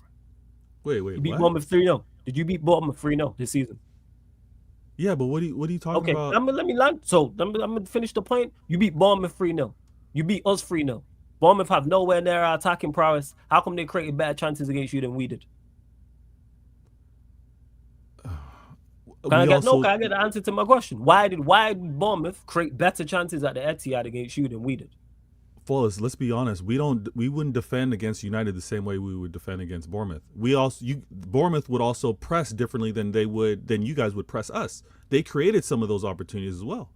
How did they create some of them opportunities?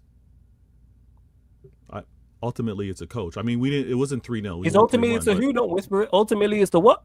Ultimately, it's a coach. I'm not. Oh, okay. I've never disputed that. You talk to me like I'm not hammering out. I'm hammering out as well. I'm not disputing that on you. I just wanted you to say it again just to clarify it. So we got the answer. So this ties back into my original point about the coach being important. And Bournemouth have nowhere near. And you know what's crazy? Semenyo was their worst attacker in the game, who is their best attacker overall. And they've still created good chances against you. How come we went there and created nothing with miles better attackers? Granted, Cunha wasn't playing, he was injured. When Bremo was out there, Sesko was out there, Bruno was out there, I believe Ahmad was out there as well. Again, because it's on the individual quality of those players. Adding Ahmad, adding Bruno as well to that, in regards to overall. We go as far as our attack. There is no platform for them to fall back on. Manchester City, even if Haaland's not on it, you lot will still attack and create chances to a good level more often than not. Same way if Cherky's not on it, or if Mamouche is not on it, or Doku or Foden. You know why? Because you have a structure in place to help those players. With us, there's zero structure. Nothing. That's the point I'm making. Hence why I just made you answer the question about, it's on the coach. Yes, because Bournemouth have nowhere near our attack. But yet they still went there and created multiple very good chances, half chances against you lot. They don't have our prowess. So how were they able to do that? I don't think they have a better team than us. They don't have a better midfield or defense, in my opinion. You think Bournemouth have a better team than Manchester United? No, I'm in agreement with that. I mean, ultimately, cool. So they don't have anything we have on the pitch, but yet can put in the same loss, because the reason why I pinpointed that, because we both lost the game 3-0. But there's a manner in which we lost it. People look at it and go, high line, Bournemouth shouldn't have done that. They still lost, etc. But the point I'm making is they put up a much better fight than we did. No, that's fair. If we go somewhere and we miss chances and lose, I go, you know what? But I mean, Bournemouth scored. Again, it was 3-1. Yeah, I was in 3-1. I thought it was 3-0. But it was because Adam scored. But that's the overall point that I'm making. If we go there and we create, then you know who I crash on if we go there and create and miss all the time? The attack. Okay. That's who I'm crashing on. When you talk about not creating enough chances, not enough shots on target, I hear all that. And again, now, and I asked you this. Go on. I know sometimes it gets a little long. It's repetitive. Been there, done that. But I'm telling you, I'm talking to you, Flawless. I'm talking to Rants. I'm talking to Saeed. You guys need to still be talking heavy about this manager out. Like I know it's kind of, but I think like even the title needs to say we won, but Amarin out or something, because it looks like there's a lot getting comfortable with Amarin now that you're above Liverpool, because that's getting talked about again. I think it's a little bit of a pacifier where it's this guy this guy's bad, but he's still better than Liverpool. Like, what? That's from some people. All I say is watch my content and then you'll know my thoughts. Simple as that. All right. There's the reason why I've got Osama bin Laden's face on Amarim on Obama bin Laden's face on the Photoshop. That's if that don't tell you all you need to know, then I don't know what more is. Oh, just ask me and you'll find out. Okay. Because I know people, not you, people like to blanket content creators like, oh, one of you said it, you all said it. When I've been very much at points against everybody. In regards to content creators, I'm cool with. I'm the one who said Eliott was shit from the beginning. Done told everyone that. Best in class and all this rubbish. Even though they've done, but I'm also balanced enough to go. They've done good jobs at points, yes. Yeah, they have. But the most important thing they've got wrong. Now, most important thing they get wrong, which is results on the pitch. They'll get it right. Performances on the pitch. All right, cool. You believe in that? You know what I'm saying? 2028. Right, cool. I know. 2028. Well, man, 100%. We'll see, man. Well, now, I have to say, are you looking forward to? I know we just got into international break, but are you looking forward to? Are you getting players back healthy? Is that been a case? Who? No. Nah. You guys are like this without like any key injuries or play. Damn. You tell me. Who's missing? I don't know. I'm asking. You're the United fan. Yeah, but you guys healthy? Enough to know. You know what I'm saying? You just here telling me about his not individual brilliance and that. Who's missing? You tell me. I bet with. Tell me. Who's missing? I bet with regards to that. Well, we're performing well, but now to answer your question, outside of Martinez, no, he's the only one. Wow. So you guys, is there talk about going into the January transfer window? Actually, we'll go to that in a second because that adds back to the title. Appreciate it. You actually transition the ball where there instead of getting caught. Hey, big up notes for the narcissist on Super Chat. Boy, this guy's such a waste, man. Big up notes for narcissists for the Super Chat. Appreciate it. It's like, yo, progress the ball, man. Like Victor and Pro Club's taking too many touches. Pass the ball, man. Shout out Victor, but hold that. Yo, this guy, pass the ball, man. Respects, keep up the good work. Appreciate the super chat, man. Hey, fire emojis, smoke emojis in the chat for notes from narcissists. I hope you're still in the chat, my guy. Big up, man. Appreciate it. For real. So thank you. Where was he at? Yes. So as you see from the title, people, it's actually underneath, where it's above on the screen for me. Jubel, I'm going to pull it up in a second, but was it Ben Jacobs? I think Ben Jacobs stated that Manchester United are looking to improve on the midfield in the summer, not excluding January. But Adam Wharton, Eliott Anderson, and Angelo Stiller. Oh, damn. I was going to say Ben Stiller are three names that have been linked with three players we're interested in. Do you like the fact they are looking at a key area because our midfield needs to be improved? The fact that they said two, I think pretty much lets us know about Bruno's future and Casemiro's future. I don't believe either of them will be here the following season. But then again, Bruno maybe, depending on who the manager is and what formation they're playing. But yeah, midfield's the area we need to improve on. In regards to Maino, under this manager, Pops, he ain't got a chance. As I told everyone at the start of the season, he was never playing under this manager. So hopefully he gets a loan in January. Because I don't even think he plays when Ahmad and Mbeumo go AFCON. So maybe he gets, Mount will probably be injured. So he might be forced to play him. He might be one of those because he don't like him and Xerxes. But if there's no Maino, there's no Ahmad, there's no Maz. Let's say Mount gets injured. That leaves you with Sesko, who he's not really a big fan of. Cunha, Bruno, Xerxes. So he's maybe got a shot of playing as one of the 10s. But then again, even if he goes on a run in January, this manager going to drop him because we've seen this manager do that before. He did it last season when Maino's playing well, take him out of the team. Sesko's doing all right, take him out of the team. So hopefully he gets the loan. Hopefully this manager's not here by January, but if he is, Maino gets a loan move because he needs to be playing. He's too talented to not be playing. Because I want him to go to the World Cup. And he's capable. If he's playing, he probably goes because England's central midfield options are not the best. But back to it, Adam Wharton, a player I spoke about before because I asked about him. I don't think I call him White Jesus because of the way people talk about him. It's crazy. I think he's a good player. Yes. Yo, you think this man could walk on water? It's crazy the way people talk about it. Yeah. Where was I at? My biggest thing with Wharton people is games. You don't play enough. The injuries are a major concern for me. I don't think he's played 30 league games in the season so far. That's a massive concern for me. So my biggest issue with my biggest cause for concern with Wharton is game time. Yeah. That's it, people. Rather than his actual overall ability. Seems like a good player. Eliott Anderson. Yeah, go on. So what are you gonna say? Go on. I think Wharton's a good option. His availability is concerning, but I think I didn't realize, did he have that little number of games last season? Because everyone was talking about him. He didn't play a lot. See, this is why I call him White Jesus, because they'll bamboozle you. I'm telling you.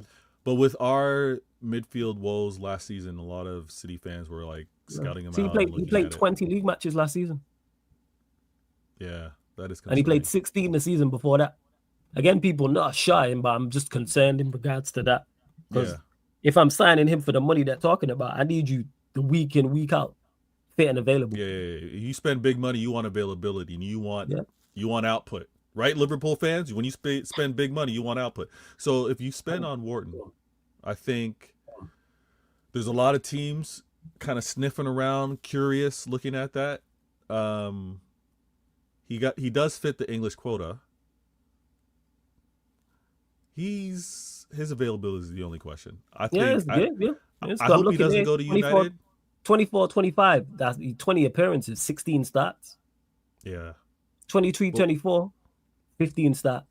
When I saw him play against City, I did see quality. Yeah, he's a good player. Yeah. I just need more. Like I said, I need more durability. 16 starts, 15 starts. I need 35. Yeah, and you're playing in midfield. Like, I need you for the money they're going to be talking. Let's say it's 80 million. You at least want the starts. You may not need complete 90s. You don't need them to play like a full game, but you want those starts, and then I need you available. Remember my engine room.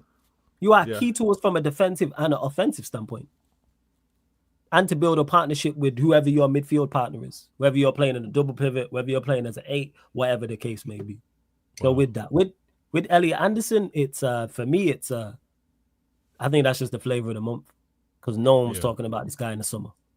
No. Now all of a sudden people and another major issue I have with Eliott Anderson, he's been playing at Forest, who for the vast majority he's been there under Nuno are playing without the football. What is he like in a team that is trying to get on the ball a little bit more? Yeah, that's where my issue lies. It's all well and good off the ball. Yeah, let's kind of like centre backs. Like, you tell most centre backs in the Premier League just defend, they'll do all right. Tackle the ball, head the ball, clear the ball. That's all well and good. But what happens when you go to a Manchester United, a Manchester City, a Chelsea, a Arsenal, for example, a Liverpool, where you got to get on the ball and progress it. Look how you talking about Canate. You think that City is the only team who have done that, like, to another team? Let's say they did that to Bournemouth and they was like, I'll just use Diakate. Diakate get on the ball, and Diakate did as bad as Canate did, quote unquote. Mm-hmm. You think people are talking about it? No. But Canate is at Liverpool, so you're expected to do more. That's my biggest, again, concern. It is a concern, Flawless. It is a concern, but when you think of, because again, you talked about the goals you're surrendering, even being up versus Spurs and surrendering a goal, and talking about a back five. I know you also talked about this manager leaving, but if it happens to be this same manager, defensively, if at least God forbid it's this same manager. Sorry, going as you will. But at the very least, if he can get the job done, Konate. If he can get the job done defensively, that's half the worry, right? I don't know how good he's going to be on the ball. I don't know how well he would advance it. But at the very least, you want some sound defending. So, you guys rumored with players. Still kills me that players want to go to United, but the fact you're also above Liverpool. What do you mean? Players wanted to go to you when you returned. Not like that though. We have to pay. We have to pay to get them. Is Wharton coming here for free? No, but are you guys going to pay above to get them there? Probably not. Probably. What's above? Depends on who. But probably. Well, the Wharton numbers are kind of mad. Yeah. So if we've been linked, if we're going to get him, but they're not going to sell him for cheap, buddy. Wait, how long is left on his contract? That could play a part. But this guy acting like you're going to get him for free. Go on. You'll spend like 90 mil on him. I think that's what it will take to get him. Wow. Whoever it is. Wow. Yeah, June 2029. He recently signed a new deal. But yes, again, Pops, I don't know. When have we not paid? Successful or not? We always pay. It's just that people don't talk about it when it goes the right way because they don't fit the narrative. That's all. But we paid big money for players at the time and people are like, Like Rio Ferdinand, for example, people won't know this. That was a record fee that people Oh, looked we at know. with a side eye. Yeah, but people We looked know. at it with a side eye. But you guys were also good at the time. I'm talking about bad. You guys are bad. Yeah, what's the point? Even when we sign players, when we've been bad, you've been bad in sign players. Obviously not on that level because he wants to go there. But the overall point I'm making is we signed. I don't even think it was good. It was in a rebuild. Let me check. What year was Rio? We weren't good when Rio signed. That's a myth. What? Signed 2002, 2003. Oh my! That was in the midst of our drought, was it not? Stop being. Oh, you're a spoiled brat right now. Oh, we weren't good. You're a joker. What are you talking? What is good. Chat? What is this guy saying? We wasn't good. Wait, 02, 03. Wait, did we win the league that year? We wasn't good. What are we talking about here? We wasn't good. Actually, did we? I think we won the league. This guy is so spoiled. He's so spoiled. I'm not spoiled. You just don't know what it's like. Oh, we were in a drought, a 3-year drought. We weren't good. You're a joker. What are you talking about? No, it wasn't a 3-year drought. I tell a lie. It wasn't a 3-year drought, but we wasn't good that year. No, we was in the midst of a rebuild. You weren't good for that. We was bad compared to where. Okay, so let me rephrase that. To where Manchester United were, we was bad. Yeah. Nah, we didn't win the league that year. We didn't win the league 01-02. The summer he signed, we didn't win the league. I'm looking at it now. All right. Because we had three-peated. Yeah, it's difficult. Yeah, we didn't win the league. People do your research. We didn't win the league when Rio signed. But the you summer weren't. 2002. Okay. Now, in context, here, everybody, let me double check. In context, with regards to Flawless, United fan in the 2000s. Let me have a look. Man, when these lot was in Division 1 Championship. We weren't good. Yeah, 2002, the summer we signed, we didn't win. You won the league. I swear it was Arsenal. Yes, but to say you weren't good, like, come on. We wasn't good compared to where we was at. We was coming up. Stop to your comparing. Point, to your point, we was coming off a 3-peat, and that was the end of the road for that. That's for the treble side. Yeah. Okay. It was the end of the road for that treble side. You know what it's like end of the cycle. Just because we didn't go 1-12 bad doesn't mean it wasn't bad. But my point is, you weren't bad enough to not be a destination, right? So to get Rio, you paid big because he was that talented. Why not? Why would at that point would you cut Manchester United to sit? Because that was around the time, if I remember correctly. I'm gonna double check this. Flawless, you not good was third in the league. Stop it. No, I'm talking about in regards. You talking about a good destination. We weren't as enticing as other teams right then. What are we doing out here? We weren't 15th bad, but was we good? No. For our level, absolutely not. You by that time it was established you had the best manager in the league. Facts. But he could have been leaving. I swear that was because there was a season where was it that year? Nah, you guys were looking. No, because no. Let me do the. I'm just trying to think because he had a year. Invincible year. He was thinking of leaving. So he had a year where he actually announced his retirement and then reverted back. But I can't remember what year it was. I'm gonna do a check now in a second. But yeah, in regards to Manchester, this guy's talking about why would players go Manchester United? Because we're a big, prestigious club and we pay big money. That's why, and it will remain that way till the end of our days. Vader, it will remain that way. So you don't need to ask the question.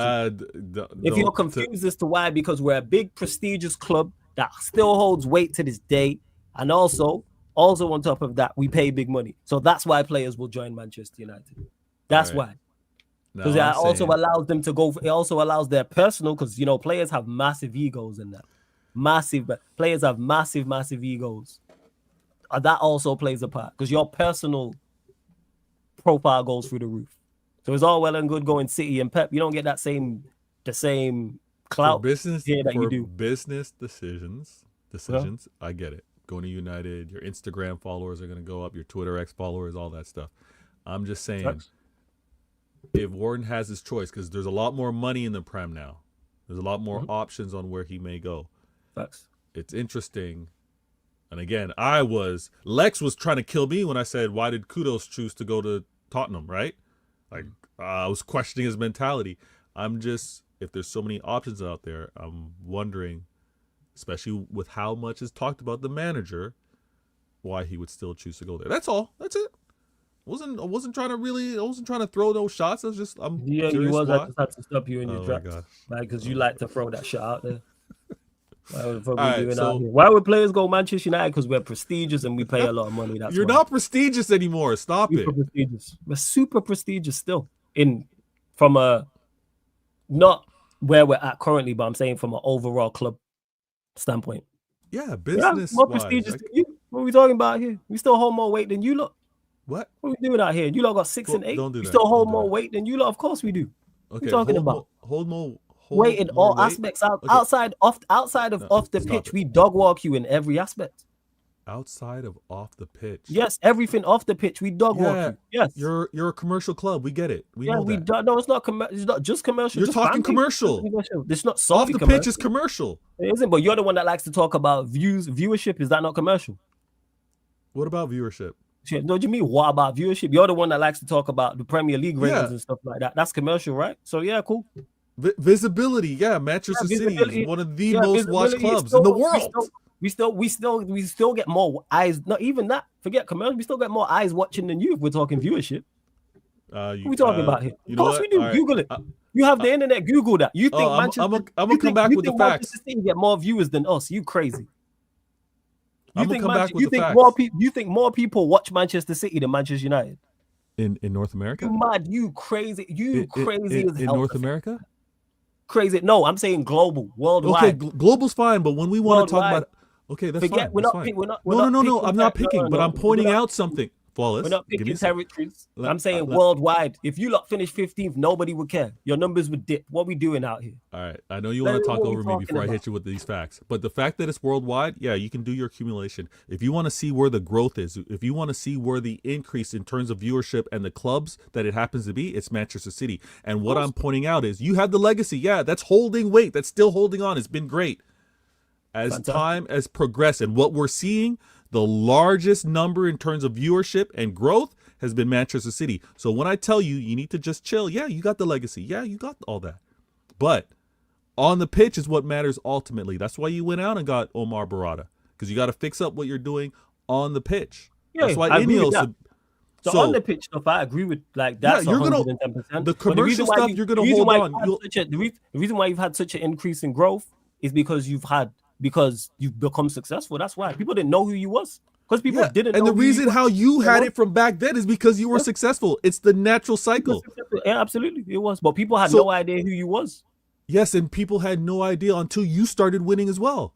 Yeah, that's how it happens for everybody. You got to win first. But we've been winning for much longer than you lot. So my point is, when you say, "Oh, we're gonna be this forever," no, you won't. No, you won't. What's the whole way of prestige? I don't think you ever do. You have another decade like this? Not forever.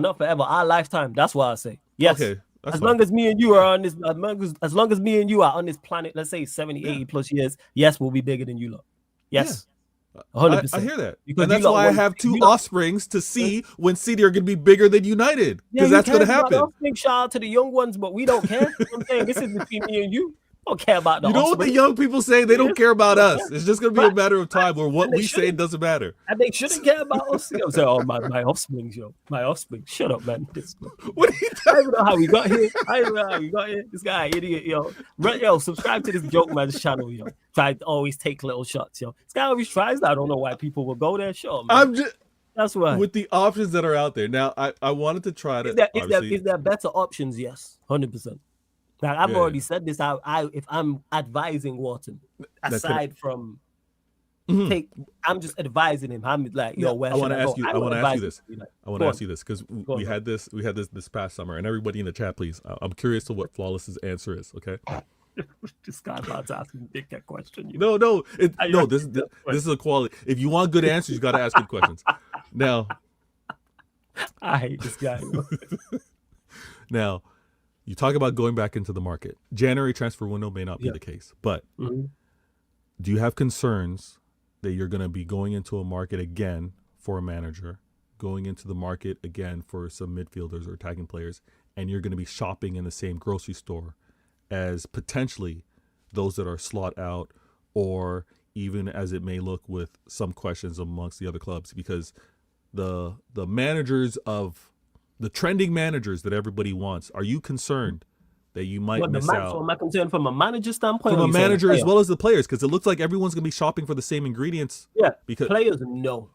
Okay. Because there's so many players out there. Finding good players is much easier than finding a good manager. Because there's just, every team has 25 players, whereas every club has one manager. So you're shocked. And we did that this year because we lost out on players this season to other clubs. Like we was in for Delap, for example. Didn't get Delap. We was interested in Gyökeres, whether you want to believe that or not, but we didn't get Gyökeres. We was in for it was maybe someone else. But on the flip side, and Bremo, Arsenal, Spurs, somebody else wanted him. We got him. Cunha, he could have went elsewhere. We got him type of thing. So no, I'm not worried about that because of where we're at. Yeah, not Vega, TJ. Yeah, we did want Gyökeres, so I don't worry about missing out of players. Well, you would say you got the better Mbeumo when it goes to Madueke. Because I wanted Gyökeres. Go on. If you look at who was acquired, maybe with the exception of Eze, but who Arsenal acquired, Zubimendi, you're kind of like, nah, it's all right. Or I'm not going to like lose it. Like I just wanted to sign a midfielder. Like I'm not really You got Mbeumo. Gyökeres was the one that I looked at. Go on, carry on. Fair. But Madueke, you weren't stressed about that. You guys were like, yeah, go have him. No. I was trying to get Madueke there to get the Garnacho money. Oh. That's why. I was like, get Madueke to do it. Got it. Okay. Now, you might be shopping for the same things. Manager-wise, do you... Because, again, I remember the time where it was like, Ineos are saying, we're going to assess after 3 games. That was not this international break. That was the last one, I believe. Right? The last international break, they were like, we're holding off. He's got 3 games to kind of turn it around. We're now here at this international break. Wow. What are your next 3 games, may I ask? Is there any concern that there's no chance of... Everton, Palace, West Ham. And in regards to, you missed it, TJ, when he said about who we wanted. Zubimendi was never on my list. I hadn't watched Zubimendi. Would Zubimendi be better than what Manchester United have? Yes. But I was never like, go and get me Zubimendi, no. Because most midfielders improve Manchester United. After saying that, but I wasn't like, yeah, go get me Zubimendi. No, shot at Zubimendi. I just never watched him. That's fair. That's all. I just never watched him. I'm not saying he was a good or bad player. I just wasn't interested in going, yeah, go get me. Nah. I'm not watching Sociedad. Go on, what were you saying? So you got Everton? Everton, Palace, West Ham. Oh. Everton at home, Palace away, West Ham at home. He's around for at least another 3 games. Oh, yeah. 100%. I didn't think he'd make it through this, and he did. What's the stint? Have you looked at the fixtures? What might be the stint where you can play some hope on, you know what? Disaster run. 1 game a week. That's where I'm at with it. No, Flawless, don't do that. No, let's do it right now. Hold on, let me pull this up. No, now he wants to do it right now. But when it's him, I'll have to do that later, and we'll get him back on it next week. I'll do my research. yeah, dickhead. Yeah, this guy. I'll pull it up now. Let's go to it. Go on. If you want to we got to do this right now. I won't do the data thing and go, next week we'll talk about it. Yeah. Let me do my research. No, because I'm realizing it's international break, and we still have another topic to go to. So I thought we could talk about this and then transition. I'll pull it up now. I've not actually looked at this. You know what? AFCON times, which is literally December. Oh, I'm looking here. So we got Bournemouth home, Villa away, Newcastle home, Wolves at home, Leeds away, Burnley away, City at home, Arsenal away. That pretty much completes AFCON, depending on where Cameroon, Ivory Coast, and Morocco get to. Yes. Okay. So anytime I look at Bournemouth, Villa, Newcastle, Leeds away, Burnley away is not easy. Wolves I can't comment on because even though I think they're a poor outfit, I don't know the manager they're going to get. City at home, Arsenal away. All right. That could spell the end because that's Bournemouth, Villa, Newcastle, Wolves, Leeds, Burnley, City, Arsenal. So that there. All right, you'd say you go Wolves at home. Let's say, all right, done. Yep. Burnley away, tough. I'm not saying with any confidence, done. But if someone said, you're not going to beat Bournemouth, even though we have a very good record against Villa, we're going to draw to Villa. We lose to Newcastle. Leeds, we could easily lose to because Leeds will be up for that 100%. You lot, we could lose to. Arsenal, we could lose to. So that could be 6 and 8. Yeah. That could be 6 losses and 8. And it's bad ones. And because it's Arsenal City back to back at the end, if they're bad ones, that makes it worse. Because they're standalone games highlighted. And if United are 1 win in 6 before that. Yeah. Going into that. So and add on top of that, AFCON. If Ahmad and Mbeumo and Mazarari are not around for a long time. So I know you can't do this, right? You're not going to be one to root against your team. I will do it for you, right? I will do you it don't for need to you. do anything for me. You know what I'm saying? Apart from promote my channel, big me up, that's all I need from you. That's it. No. I don't need you to do Flawless. anything. No. I don't need you I don't need you as my spokesman. I don't need you doing anything on my behalf when it what's comes to going on here? Manchester United. No, what's Wrong going on here? messenger. That's what's going on. You don't need to deliver any I'm being message. supportive. I think I don't need. You know what? I don't need your support. Without my support, maybe he goes on a we he don't loses need to your City, support. but maybe he goes on a run and he remains here longer. Nah. If we don't need your support, I don't think me or you impact that. I'm just oh clarifying. no, we have that. an impact. Nowhere. We have an impact. You know what I'm saying? You might. They hear what we have to say, Flawless. We have influence. Well, if I mean, they not do, as much. hey, drop I mean, a fucking big super chat, you lot, if you lot are listening, or share my shit. How about that? I'm saying, share my channel. If someone's listening from the Manchester United hierarchy or a player, and you have access to an account with millions of followers or thousands of followers, share my shit. What we doing out here? Share it. Put the word out. Yeah, I hear that. share the stream. Big me up. I hear it. Get my followers up. If you are watching, don't be just watching silently. Join the stream. I'll send you the StreamYard link. What we doing? You can disagree with me. That's fine. Kick Vader up and we'll have the conversation. This Joker. Yeah, you trying to trick me like I don't know all the tricks. You know I'm not trying to trick. I'm talking about all. Like, yeah, well, I'll do it on your back. But in regards to it, that run, yeah, it could get squeaky. But here's the thing is, and I was having this discussion on Zaid's channel about this. There's no guarantee we beat Everton and West Ham. That's not super. Do I think we win those games? Yes. Am I super confident and going, guarantee we beat Everton and West Ham? No. Right. If you wouldn't do it. But if someone in the chat was like, I don't think you beat Everton or West Ham, I go, I understand. Okay. I understand. I get it. If someone goes, you'll get 1 point or 2 points from your next possible 9, I hear it. You draw to Everton, lose to Palace, and draw to West Ham. I go, I get that. Do I think it happens? No. But I don't have enough evidence to argue you down. Okay. Quick question though. Go on. It's going to be good. When's the last date we want this manager out to maybe impact this season transfer window? I think the season's right off anyway. I don't know the season. Wait, the season's a write-off in terms of. Yeah, I think the season's a write-off. Starting the season, I thought the season was a write-off in the beginning. Wait, what's a write-off? You don't think you can get in the Europa? I don't think we can do anything of note. Can you get into the Europa Conference? No. You're not. All right. Yeah, nothing of note. Season's a write-off. I've been saying this. I said that the season was a write-off from when we kept Amorim. I said the season was a write-off. You still have the FA. Cool. Got the FA Cup. All right, man. Cool. FA Cup gets you into Europe. Yeah, it does. Cool. Hopefully we don't run into Grimsby in the FA Cup. Oh yeah, that was a tough one. Yeah, but I mean, Liverpool fans ran into Plymouth. Yeah, exactly. We could run into a Plymouth. The point is, I'm making is I can't confidently predict us to beat anybody. I know. I hear it. That's my problem, and it's not so much on the players. I don't trust the manager because I've seen him cost us points. I've seen him make multiple decisions that has cost us points, and I go, yeah, that's one of them. And we don't have good enough players to cover up for his deficiencies. Overall, our players are not good enough. We don't have the best squad in the league. We have one of the best squads in the league. Although, let me clarify that. If we had the best squad in the league, I'd hear it. But he doesn't improve anybody. Everybody suffers. What would be interesting? Well, I don't know if you were going to have the convo, with your. We'll have it with you because you're enthusiastic about inside to Flawless United must be Everton. And yeah, Liverpool should have beaten us. What happened? True. What happened? Individual brilliance. You shouldn't have lost 7 in your last 10. Ooh. Sigh, that's rough. That's rough. I wouldn't have said that, but hey, it's flawless. In fact, like things that should but he's right when he said, yeah, we must, but it don't mean we will. But Liverpool we did by kicking it long. That was smart. I'm presuming that's on the manager's part, so I give him credit for that. I respect that. You're balanced when you want to be. I've said this. You know what I'm saying, man, people just don't listen, but it's cool. Go on.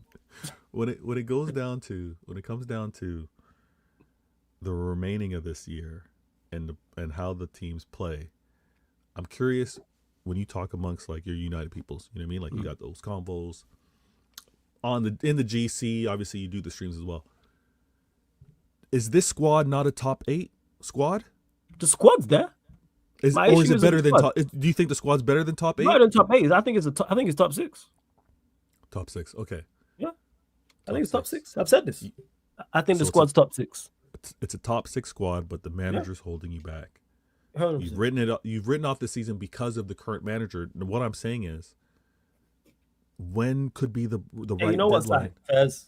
You should have added that part. Sorry to cut you off, Fez. You do hate her, man. Fez, you know what, Si? You got me. I apologize. You're spot on still. Go on. Enemy of my enemy. The thing that I wanted to point out is Go because again, top 6 squad, a squad that's good enough for 6, maybe 6th best squad.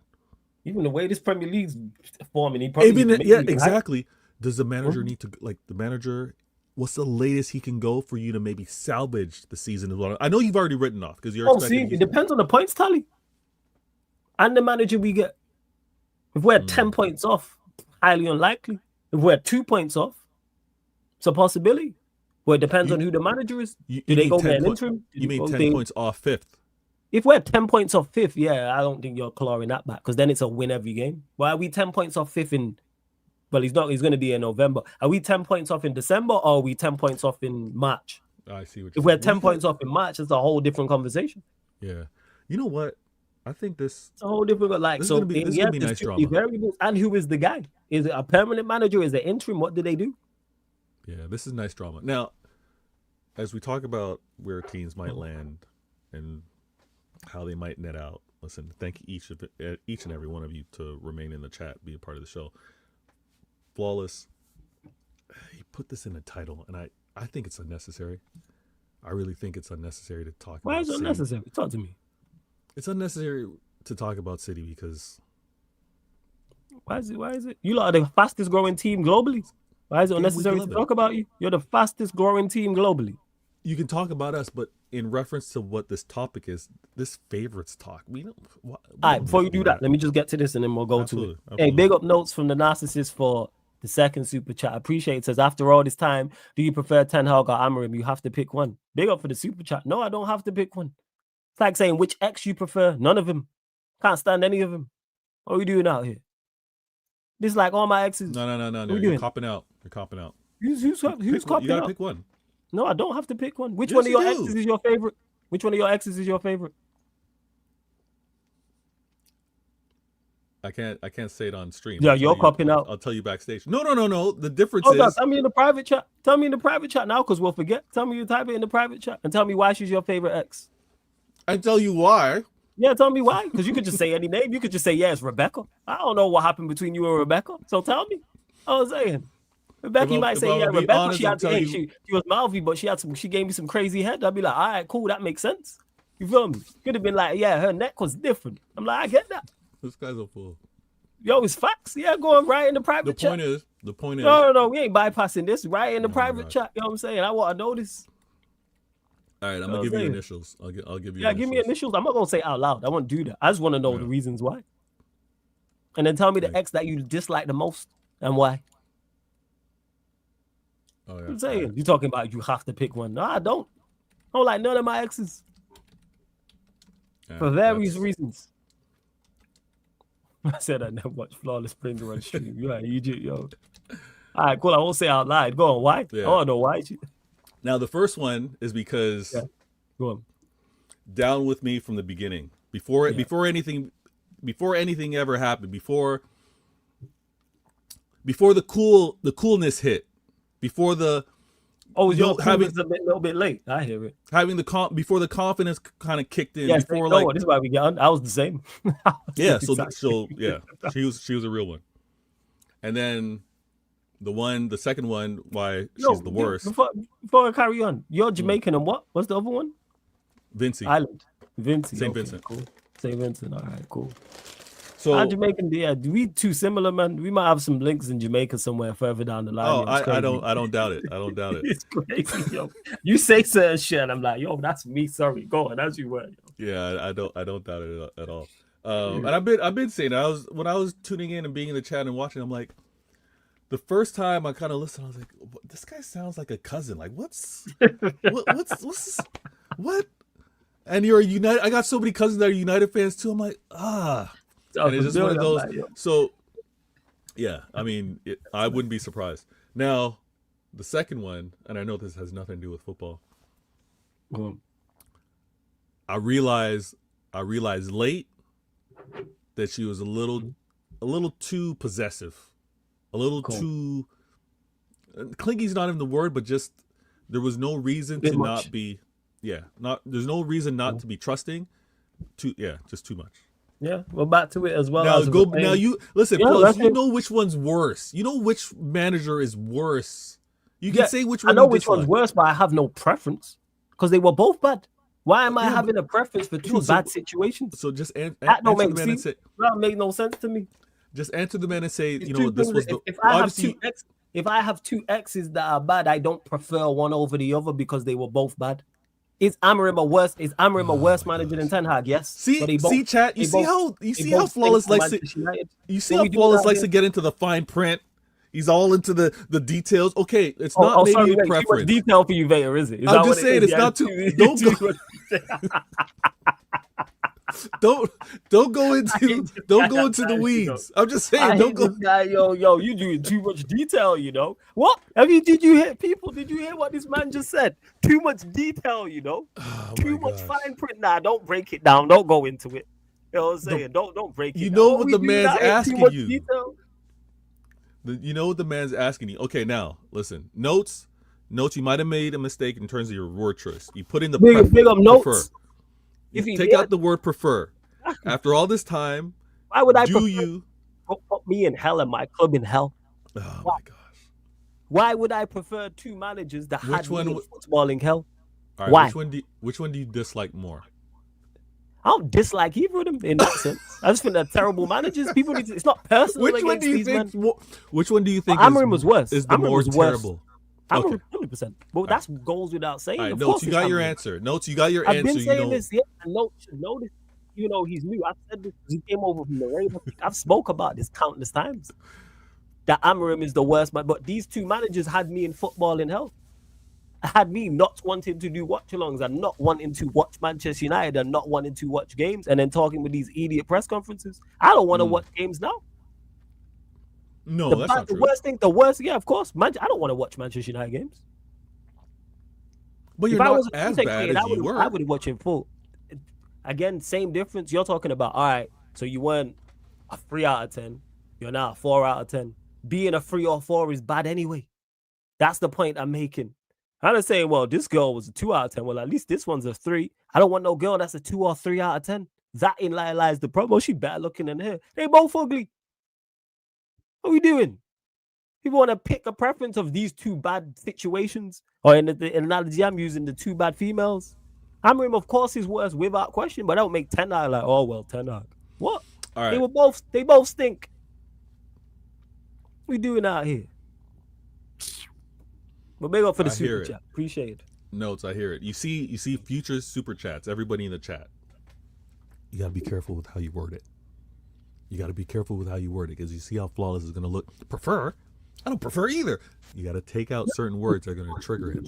You know what I mean? Now, because prefer and who's worse is two different things. I hear it. If you ask me who I prefer out of two people or who's worse out of two, or who perform worse out of two people, is two different things. Actually, Flawless, is the mic turned the other way? No, why? Oh, because it's not. I'm not catching you like before. 1 sec. Let me just pilot it. Give me a sec.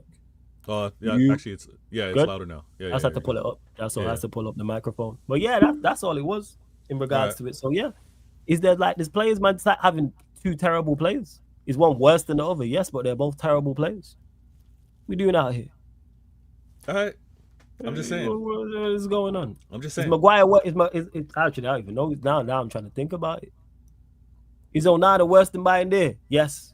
But they're both terrible goalkeepers. Yeah. They're both dreadful goalkeepers. So I care about. Or even if you still overplay and you think Bayern is worse than Onana. Guess what? I don't want a terrible goalkeeper. Is Onana blamed? Is that blamed on? Who's that blamed on? That's Glazers, right? Yeah, that was before. Yeah. That was okay. That wasn't. Ineos has done well in that department. I've said this. I rate it. Because Lemens is another one. Good goalkeeper. Yeah. So I don't hear about this value in the market stuff because nobody knew this guy. Yeah, you guys will be all right. You guys will be all right. Listen. Yeah, shut up, man. Anyways, where was we at? Yes, back to it. You trying to hear you'll be all right. Manchester City, are you now the favourites? And if so, have you moved up from being fourth favourites in your opinion? Or are you still fourth behind Chelsea, Arsenal, and Liverpool? As I talk about Manchester City, I get this kind of like warm, heavenly, angelic feeling. Before a ball was kicked, Flawless, you know, I was looking at who did what in the summer. Yeah. I was looking at how the season ended. I think I was 2 points off Arsenal finishing third last season. And Arsenal went into the market and they filled the gaps on what they had, right? They went out and got reinforcement in the midfield. They went out and got attacking players. They went out and got even attacking mids, Eze. I think the way they're still leading this league and Arsenal look to be so sound defensively, and it's not even so much because of the quality they have defensively. I think it's like how they play. I think they defend first. Like how their approach to a game. I think when Arteta's going through things, he's like, here's how he emphasizes things, and it's defensive first and attack after.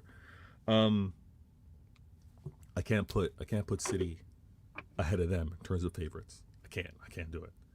Now, you also look at when before a ball was even kicked, and I was talking about where we might sit out. I said we were third, fourth favorites because of Club World Cup champions Chelsea, right? This was a team that finished 3 points behind behind City, maybe 2 points. Something like So that. they were obviously in the mix. They won the Club World Cup. They had that momentum. I was third, fourth favorites. I put us pretty even with regards to that. Now we look at the standings, and I'm second, 4 points off Arsenal. Chelsea are right behind me. The team that everyone, not me, the team that everyone, you got it wrong majorly, but the team that everybody said, Liverpool, with how they invested, what they did last season. The team that theirs. we heavily got it wrong, but he had them first favourites. But go on, as you were. I did have them first favorites, but I said I still see City doing their thing. So can we got in all fairness, so did you. Who have you got first? Have City moved up from four favourites now? Or do you still have them fourth? I'm not even going to dispute you on it. I just want to know. You know what? Everybody in the chat.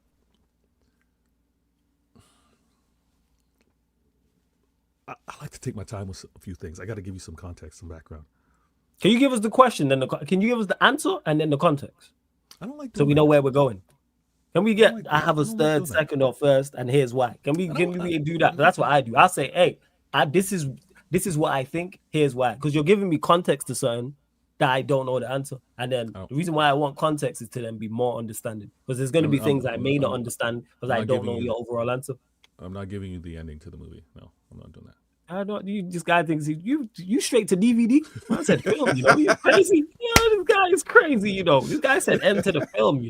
You straight to DVD, my guy. What are we doing out here? This is crazy. No, you okay. Straight to DVD. You Right, even Netflix. You Tubi. Oh you wow! joke, This guy said Tubi. That's Tubi, man. messed up. That's messed up. No, where the where when they move and they talk and they don't even match the audio. Joke. Yeah, the audio's not synced up. That's it's not synced up. Yeah. All right. Film.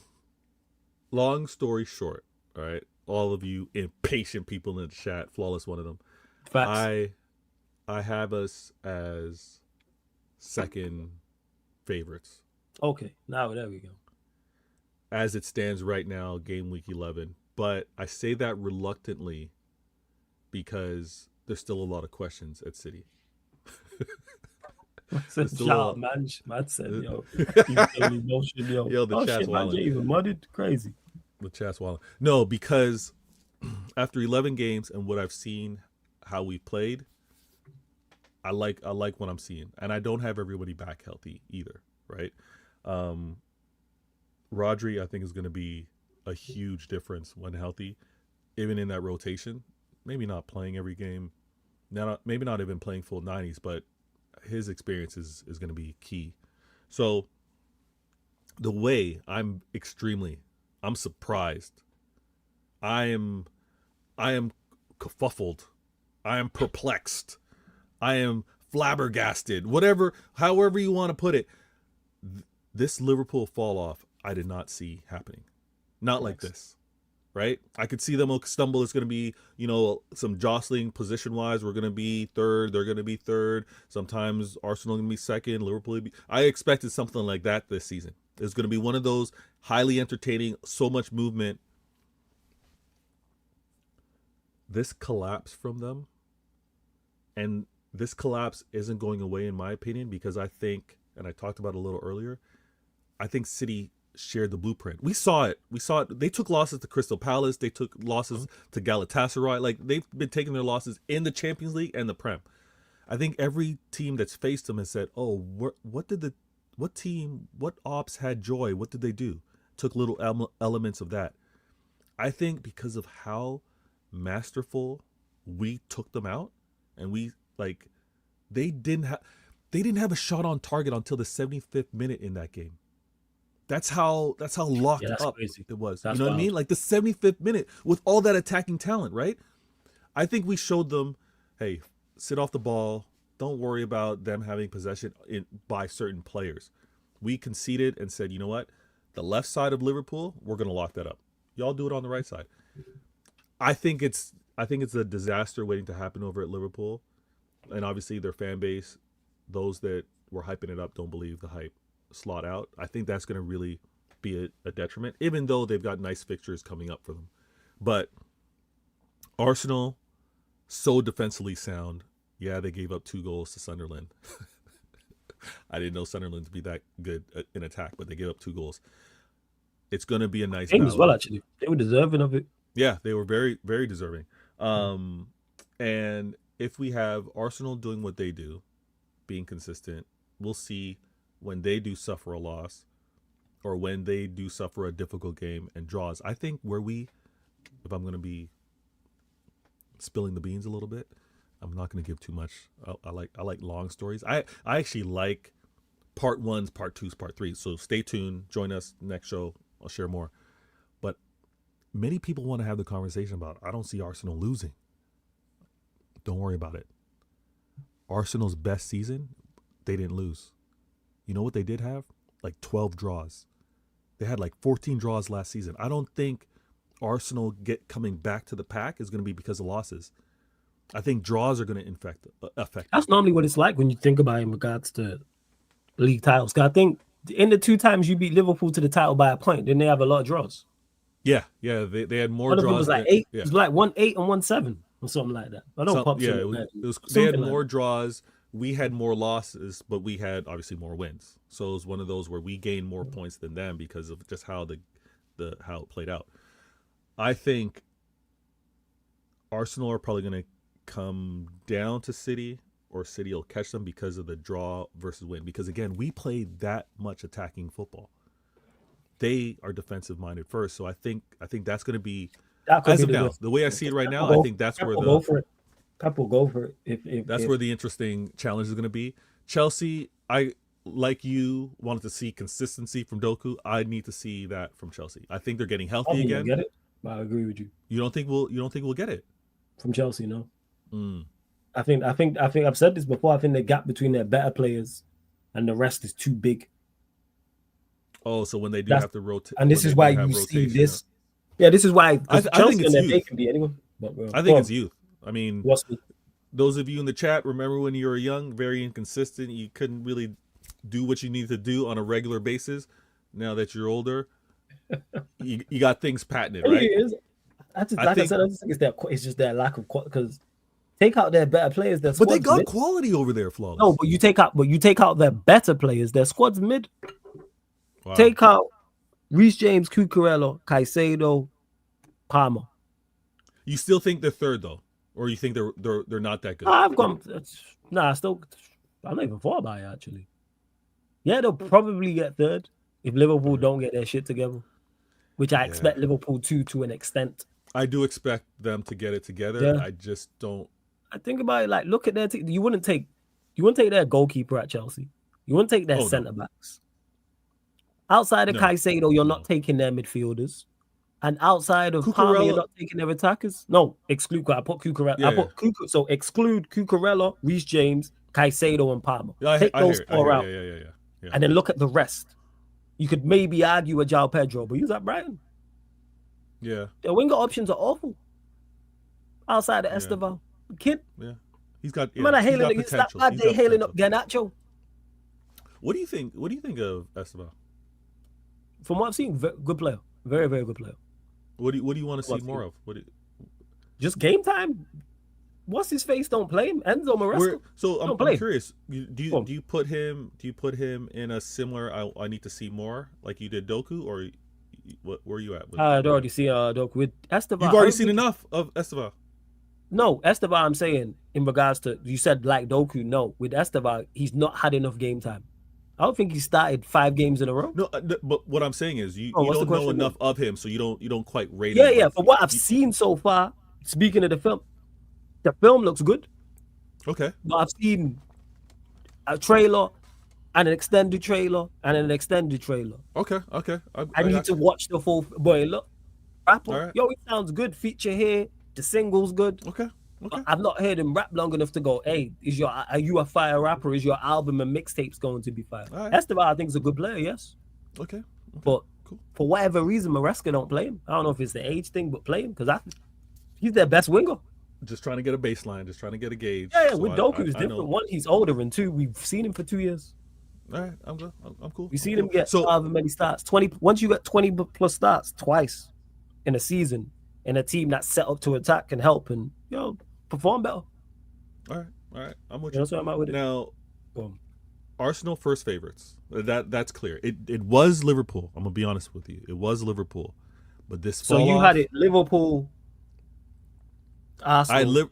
Chelsea, Liverpool, Arsenal. Initially. Now Liverpool, it's Arsenal, Chelsea, City. And now it's Arsenal, City, Liverpool, Chelsea. Or you got Chelsea above Liverpool?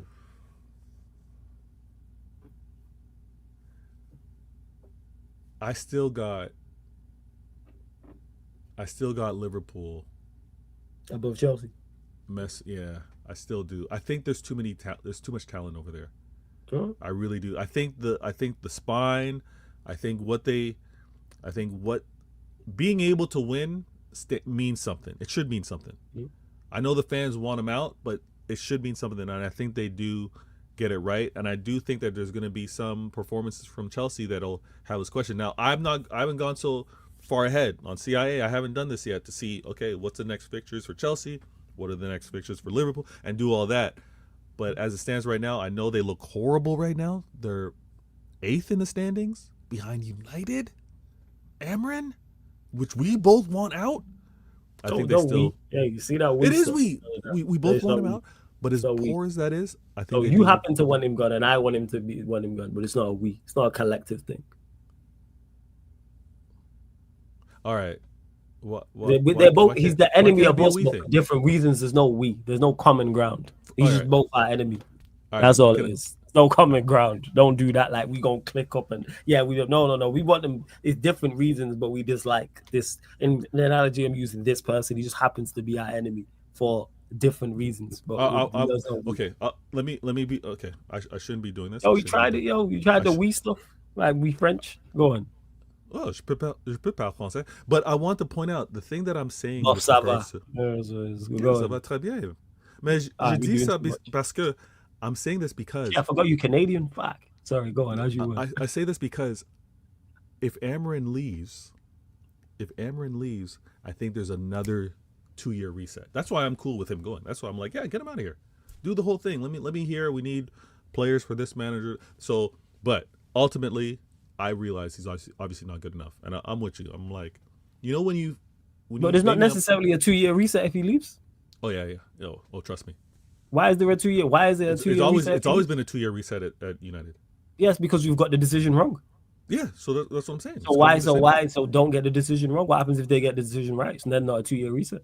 No, okay. Let's say you do get the right manager in. Yeah. Right. Mm-hmm. If you get the right manager this year doesn't count. Next year's going to be his see what he can do. No, but next season, if we get the correct players in the midfield and we get a good manager, that's a top 4 squad comfortably. Ooh, What do you mean who? Unless it's comfortably, unless other teams go out and do a madness. It's a top 4 side comfortably. 100%. With a good manager, yes. So we're talking about a 2-year reset. And it's a top 4, and then you add to it again. And if it's a top 4 team and you add to it and the manager gets better, then we're saying top 3, top 2. I happen to believe this is all potentially people. So again, this whole fear-mongering of no, it's not necessarily a 2-year reset. That's not the case. Not if you get the decision right. If you get the decision wrong, of course you're going nowhere. So don't get the decision wrong. It's going to be listen, I happen to believe, from all that I've seen, with me working with my other CIA agents, CIA intelligent agendas, we see that 2 years are going to be required, because we've seen it with every previous manager before. And the reason why I say this, and it gets overlooked, it gets underestimated. Flawless says it, but he doesn't. He says it, but he doesn't clock it. You guys are a monster, a behemoth. There's nothing like you guys. You tell me all the time the pressure at United is different. Thanks. I don't think there's a manager that exists right now to be able to go into that job with the pressure, with the expectations to get it done, unless you go out and get the greats right now that are with clubs. And I don't see United. But we don't have to go get a great. I disagree with that. No, you don't need to be a great to play the basics. I think you don't have to be a great. You and others. It's because the likes of you and others, Manchester United fans and rival fans, have backed managers, and I've pluralized that. Whether it's with Ten Hag, who have fallen well short and said, "All right, this is all the club's fault," rather than hold them accountable. No, get a manager who joins and does the basics. But here's what I'm saying. You can't do the basics at the highest level. Guess what? Then you're in the wrong spot. No, you're at the wrong level. No, sorry. You're at the wrong level. I get all that. United's different. If you can't deal with the pressures, the expectations, getting them back to winning ways in a style, because it's not just results. You don't have to get back. Hold on. Yes, it is. It's not just results, it's performances. Not in the first season. You don't have to. Not in the first season. But this is my point. You can, in the first season, just get it done, right? The second season, you're gonna have United fans who are gonna expect more. Get it done and show me a style of play, right? That should be instant. Now, what I'm saying is that expectation, no manager is going to deliver. To do that in 2 years is not going to happen, and we're going to be here in the same cycle again. It's just my belief. I could be. Hey, it's my research, my homework. That's what it's shown me. I could be wrong, and we'll have to wait and see. Because your research is so flawed, it's ridiculous. This is outrageous. Until I see proof of it. Because you said nothing there that's crazy. That's the crazy, but we're not asking for nothing crazy. Style of play. Year 1, no, not crazy. Year 2, it is crazy in terms of style of play is crazy in year 2. In year 2, for what you guys are going to be asking for.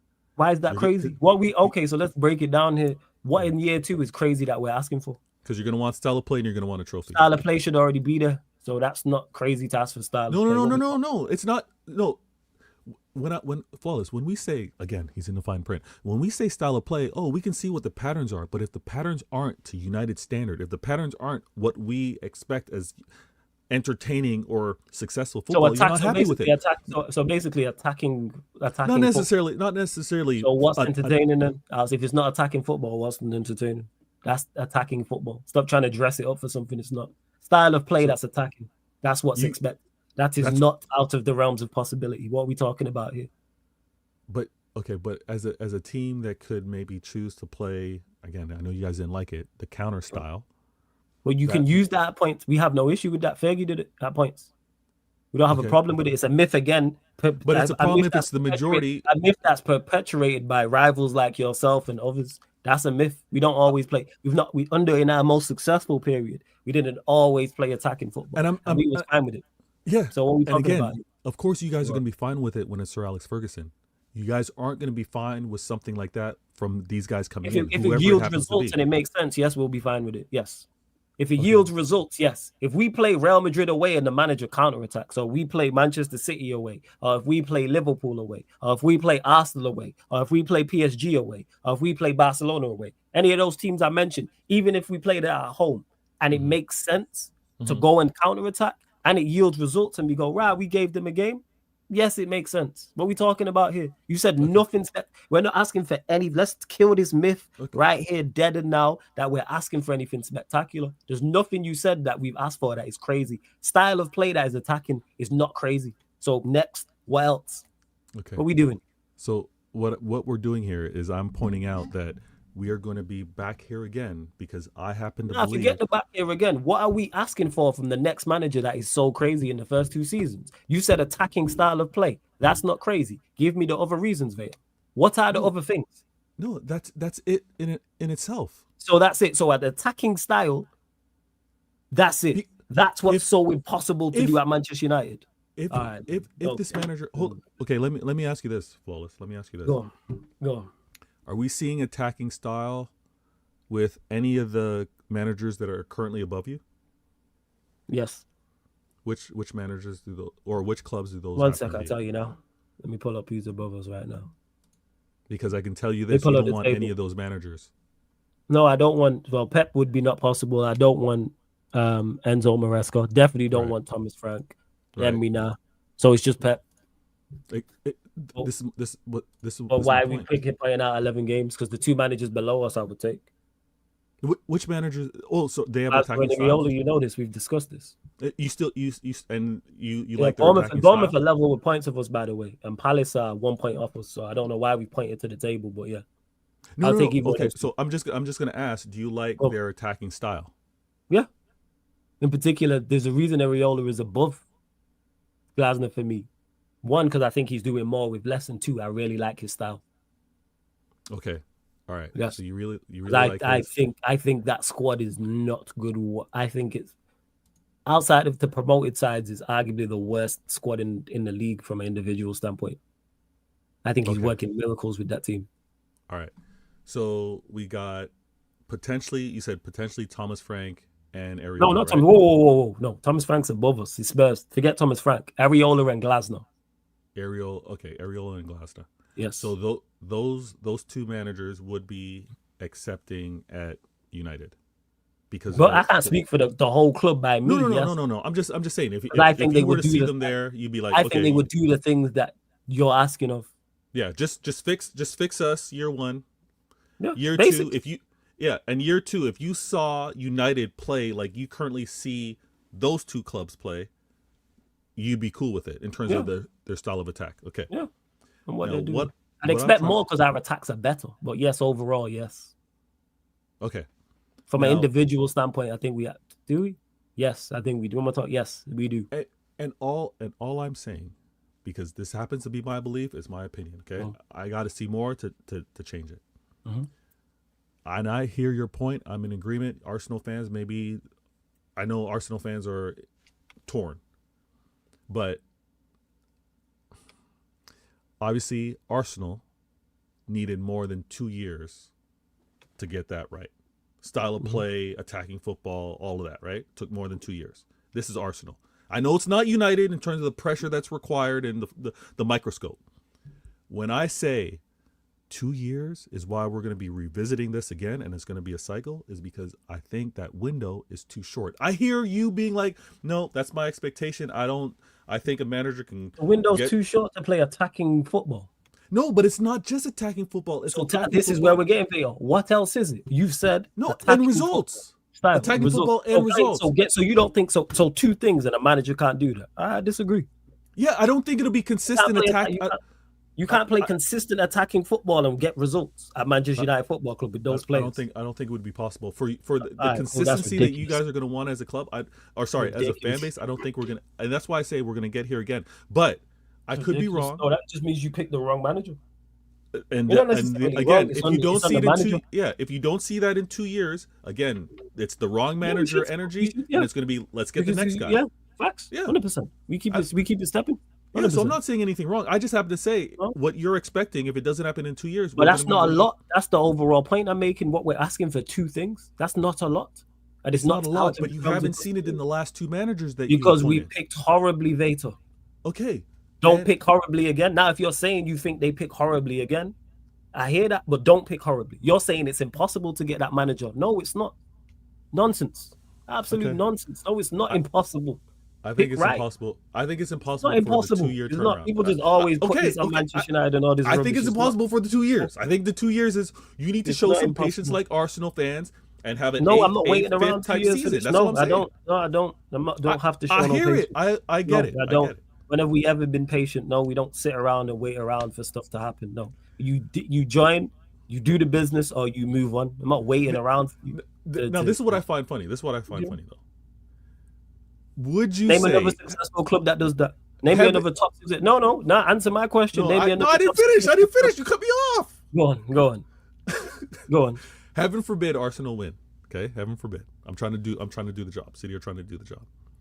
But if they shouldn't be there now. So what are you talking about? But when you say he shouldn't be there now, but he delivers a prem, patience is required. He underdelivered. If he wins a prem now, he underdelivered. He left. He underdelivered. It took him almost $1 billion to win a Premier League. You underdelivered. What are we talking about here? Liverpool just spent $500 million in one summer. And what are they currently doing right now? So you're in agreement. What are Liverpool doing right now? Yeah, so you're in agreement. Slot out. Like it is. I've not even thought about it. No, I'm slotting. 100%. I'm slotting. What he's doing there at Liverpool, breaking records of 123 years. God, hey, I'm slotting, man. Yeah, I'll slot, man. I'm slotting 100%. I'm pep out, but I'm Arteta in and I'm slotting. Let's go. This guy. But pep out, man. Pep out. All right. That's what I'm on. All right, you had a question you want to ask. Yeah, I want to ask you what other top European club waits 2 years for a manager who's underperformed? Don't worry, I'll wait. I know the answer to this. Hey, shouts to Becky. Hope you're good. Shouts to Becky every single time. 2 years. Yeah, what other top club in Europe who has waited 2 years for a manager to get it right? Wasn't it the second year that Inzaghi needed at Inter? Was he good the first year? Underperformed. Yeah. That's what we're talking about. Was he good the first year? But Flawless, I'm not saying that the first manager is not going to be good the first year. Was he good the first year? I'm saying the manager's just going to be good, and he was good the second year, right? So what managers underperformed in his first year or second year, both at top European club, and kept his job?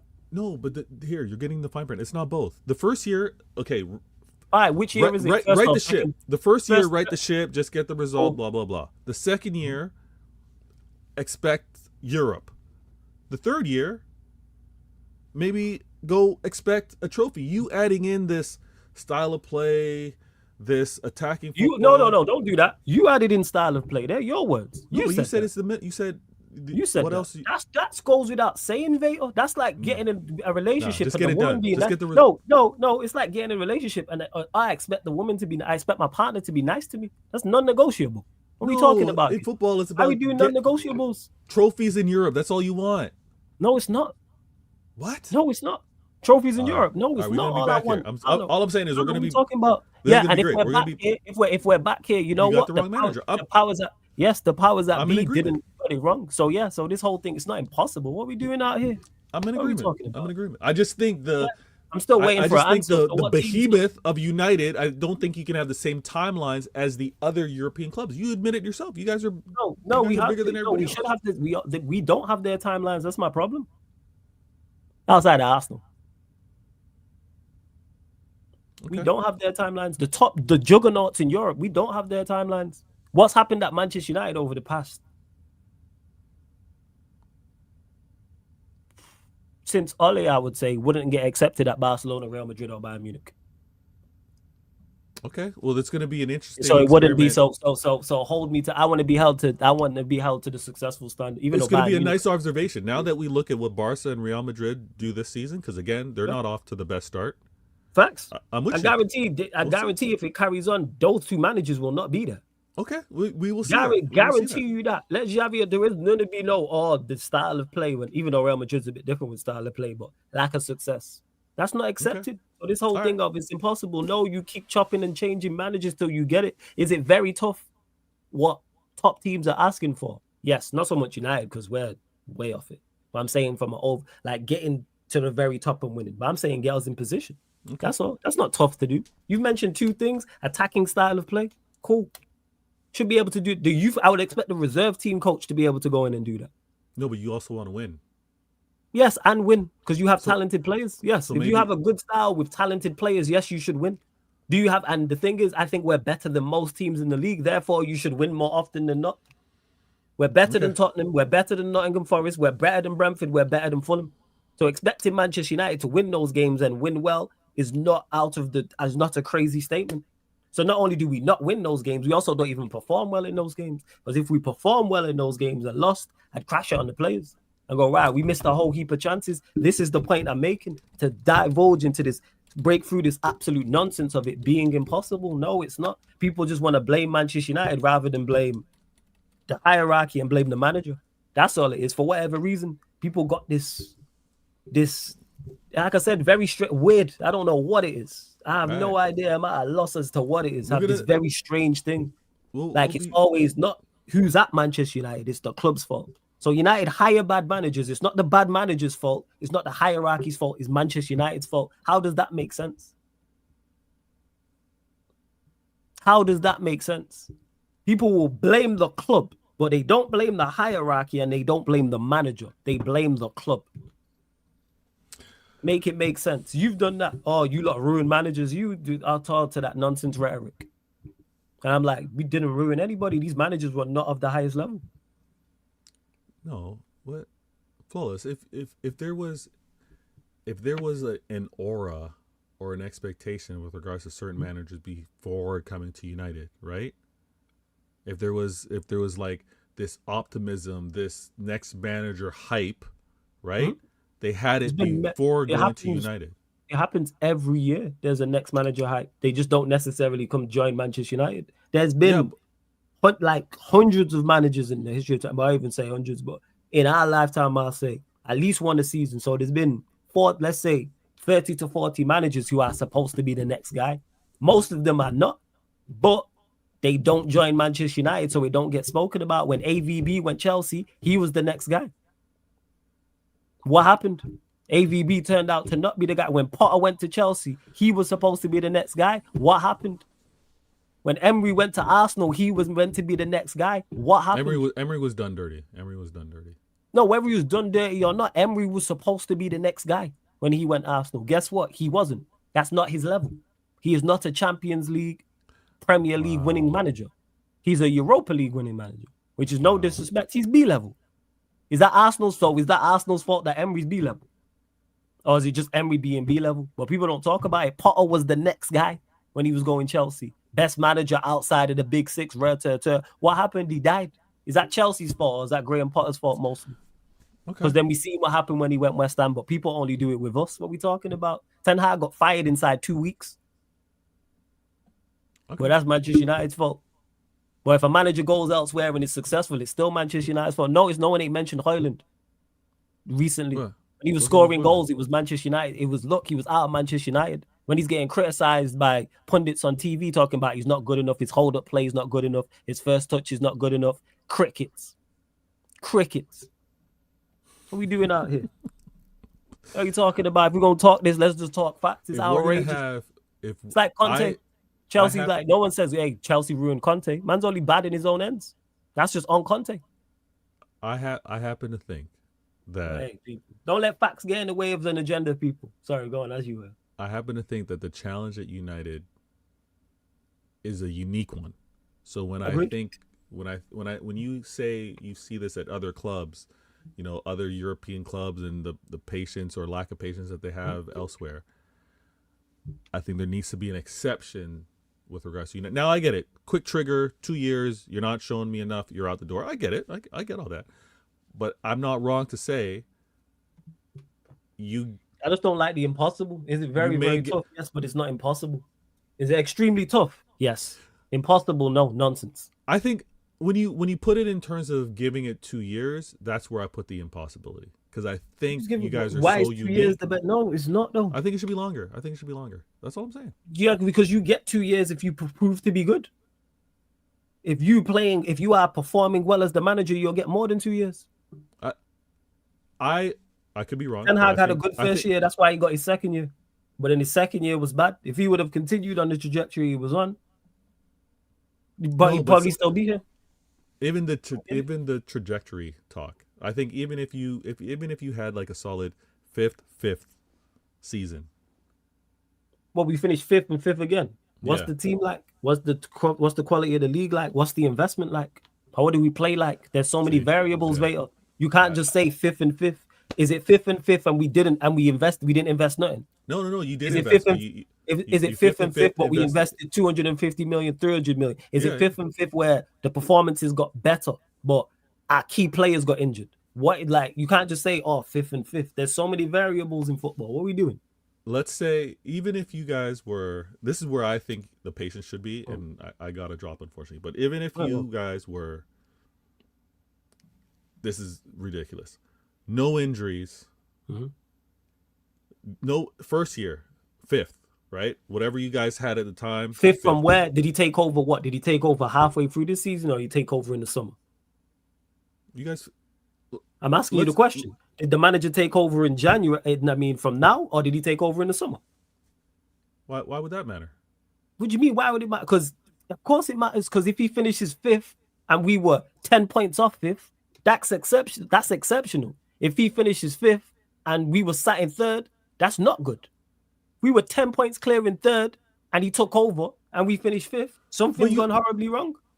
So when did he take over? Again, you trying to make blanket statements for things that have so many wrong.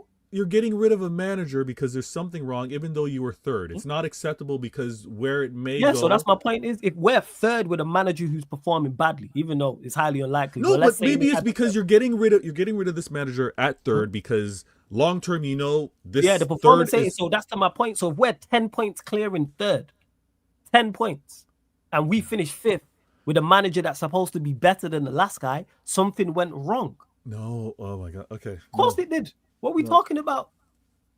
The manager. So we were 10 points clear in pick a month of you were 10 points clear, but that 10 points clear was all games level play, by the way. Yeah, was false to begin with. Yeah. And when was it? No. You're still 10 points clear. You're supposed to be 10 points clear, but there was inconsistencies with how the manager was. No, let me point this out, because you're firing a manager in third for a reason, right? No, let's say you're 10 points clear and you're third, you're firing this manager for whatever reason. Yeah, a manager comes in, and if you happen to finish... What month, by the way, is this? What? The month matters. If we're 10 points clear in November, is different than being 10 points clear in March. Because there's less games. If you're 10 points clear with 20 games to go, or you're 10 points clear with 5 games to go, there's a distinct difference. This is why you can't make these blanket statements. This is why we dissect these things. No, Flawless. What are we talking about here? Man, we can't just throw out blanket statements and say it's all the same. No, being 10 points clear with 20 games to go and being 10 points clear with 5 games to go is a distinct difference. Same way right now, Arteta is 6 points ahead of you lot, correct? 4 points, and we're in November. If he's 6 points clear of you lot with 3 games to go and cost Arsenal and don't win it, that is much different than being 6 points clear of you lot now and being overtaken, is the point that I'm making. So this is why I asked these specifics, because I put all of these variables into it. It's not blanket with football because there's so many variables. So I'll ask you the question again. When did this manager take over? Did he take over in November? Was it January? Was it March? When did he take over? You pick the month. Because I'll have the same. No, you pick them up. This is your hypothetical you're giving me, because you're telling me what they're patient or not. All right, so you got to tell me. Go on. You hear me out. Whether it's November, whether it's April, okay? This is a distinct difference. March and to December is a distinct difference. Flawless, hear me out though. Hear me out. Go on. You fired the manager for a reason. Yes. You just sacked the manager, regardless of where you are in the standings. You sacked him for a reason. Yes, you scouted and got another manager for a reason. Okay? Yes. However the season plays out, 10 points dropped or whatever, you invested in this manager because the past manager you had was clearly not good enough. But you see potential in this manager, which should be potential long term. There is potential long term, but short term matters. But short, you can't be 10 points clear in March and then finish 5th. Something's gone wrong. You had a 10-point gap. Okay. You had a 10-point gap with how many games with matches to go? 10, was it 10 games? Let's say 6 games, 9 games. Let's say yes. You're 10. So you're 10 points clear. Yeah, thank you. So because we're getting somewhere. You're 10 points clear with 6 games to go. You're 10 points. You're in third with 10 points clear with 6 games to go in the Premier League season. You should not. You're 10 points clear of 5th. You should not finish 5th. All right. So you finish. How you dropped that many points? Hear me out. You finished 5th with no injuries, okay? It's on this new manager that he brought in, but he's a new manager dealing with a squad trying to close out a season. It doesn't go right. And just say the end of the season. Let's just say the end of the season. Let's just go from the end of the season. Yeah, I'm just saying, whatever reason it goes wrong, but you finish 5th. You lose these 10 points or whatever, you fall short, whether you were healthy or whether you had injuries or not. Okay? That is my point is the commitment or the patience for the manager next season to finish 5th again, even though you're closing out with how many games to go in 3rd, in my opinion, should be irrelevant. No, it's relevant because that's a problem. I'm not saying sack him, but it's definitely a red flag. If a manager comes in with 6 games to go and we are 10 points clear of 5th, and he finishes 5th, that is a problem. I'm not saying sack him, but I'm looking at it going, something is off there. You shouldn't finish 5th. Something was off for a moment. You're not. This is the thing. I'm not saying for him. No, he's a part. No. We have these flaws. Hold on. This is coming back 180. No. Let me just say this. Let me say this. Go on. This is why we have these convos, and this is why sometimes we go off on these for a while. Is because just like the Doku conversation, right? This manager may have gotten it wrong for that series of games. Yes. I don't. Your word, blanket. I don't blanket label as this red flag as, oh, this is going to pop up again. I'm not saying it necessarily pops up again. I'm just saying that's a problem. It was a problem. That's a problem, yes. I'm still, and depending on how it went, I'm still not going to write him off after 6 games, but I'm keeping that in my mind. That's locked in. I wouldn't write him off after 6 games. It's locked in. Okay, so because you blew a 10-point lead in 6 games, that's not good. Because this manager who you're better than managed to get a 10-point lead. So he's better. He's better than he's him. Better than long term, but to come in a mid-season, you should be better. Oh short term, you should be better. We're gonna be here again. This should be better, man. What we doing out here, all this long-term stuff. Chat, clip this up. We're gonna be here again because the expectations from these United fans. No, it's not. No, you can't mention. No, you can't mention what my expectations is too heavy. What have I said that? So, what are the expectations, Vega? You said attacking football with a style. That's not high expectations. What we doing out here, man? It doesn't even need to be defined because you guys are going to find the reasons to sack a manager. You're not going to have the patience. You're not going to have the patience to even take a couple steps back. Why do you have to take because it's going to be seen as regression, even though long term it's going to be for success. Name a successful club that's happened where managers joined and took 2 steps back and then was successful. When has that ever happened? It's never happened, Vale. It's never happened in the history of present day football at the top level in Europe. When has that happened? What are we talking about here? It's never happened. You're then going to bring up credit in the bank when we bring up another manager. I ask the question again. When has a manager ever gone 2 steps back and then gone forward and been successful? Never happened, Vator. It's never ever happened. So why is it going to happen now? So again, I'll ask you the question again because we've still not got an answer. What are the expectations from Manchester United fans that are so much? I'm not going to. All you've said for the last 20 minutes is attacking football and style of play. That is not high expectations. What are we talking about? What are we doing? It is high expectations in the second year of a manager. When I'm trying to tell you, which you're refusing to listen to, is when you. I'm listening. It just doesn't make any sense. This is why I'm responding in the manner in which I'm responding. Okay, so it doesn't make sense to you when I tell you that we're going to revisit this. It makes sense to no one by you, Vator. You're the only person. So again, I'm going to be the only one with this point of view, and a couple years later, no one's going to say, "Oh yeah, you know what? That was right. We're going to move on to another conversation." That means they got the We've seen this pattern at United before, Flawless. That's the point. Decisions wrong, Vator. There's no manager we should have kept. Name me the managers we should have kept. Then you don't know that. Name the manager. I'm asking you. Name the manager we should have kept. My point is you don't know that. Forget the point is name the managers that Manchester United should have kept. How am I going to answer that when I don't know? You fired them. You sacked them. Your opinion. There's no proof in it. See, now man are dodging questions. Do you think we got it wrong? I'm not going to answer something that can't be proved. What are we doing here? What do you mean? It's not a proof. I'm asking your opinion of it. My opinion of who you should have kept? Yes. What manager should we have kept? And how do you should have kept Moyes? You should have kept Van Gaal. How do we prove this?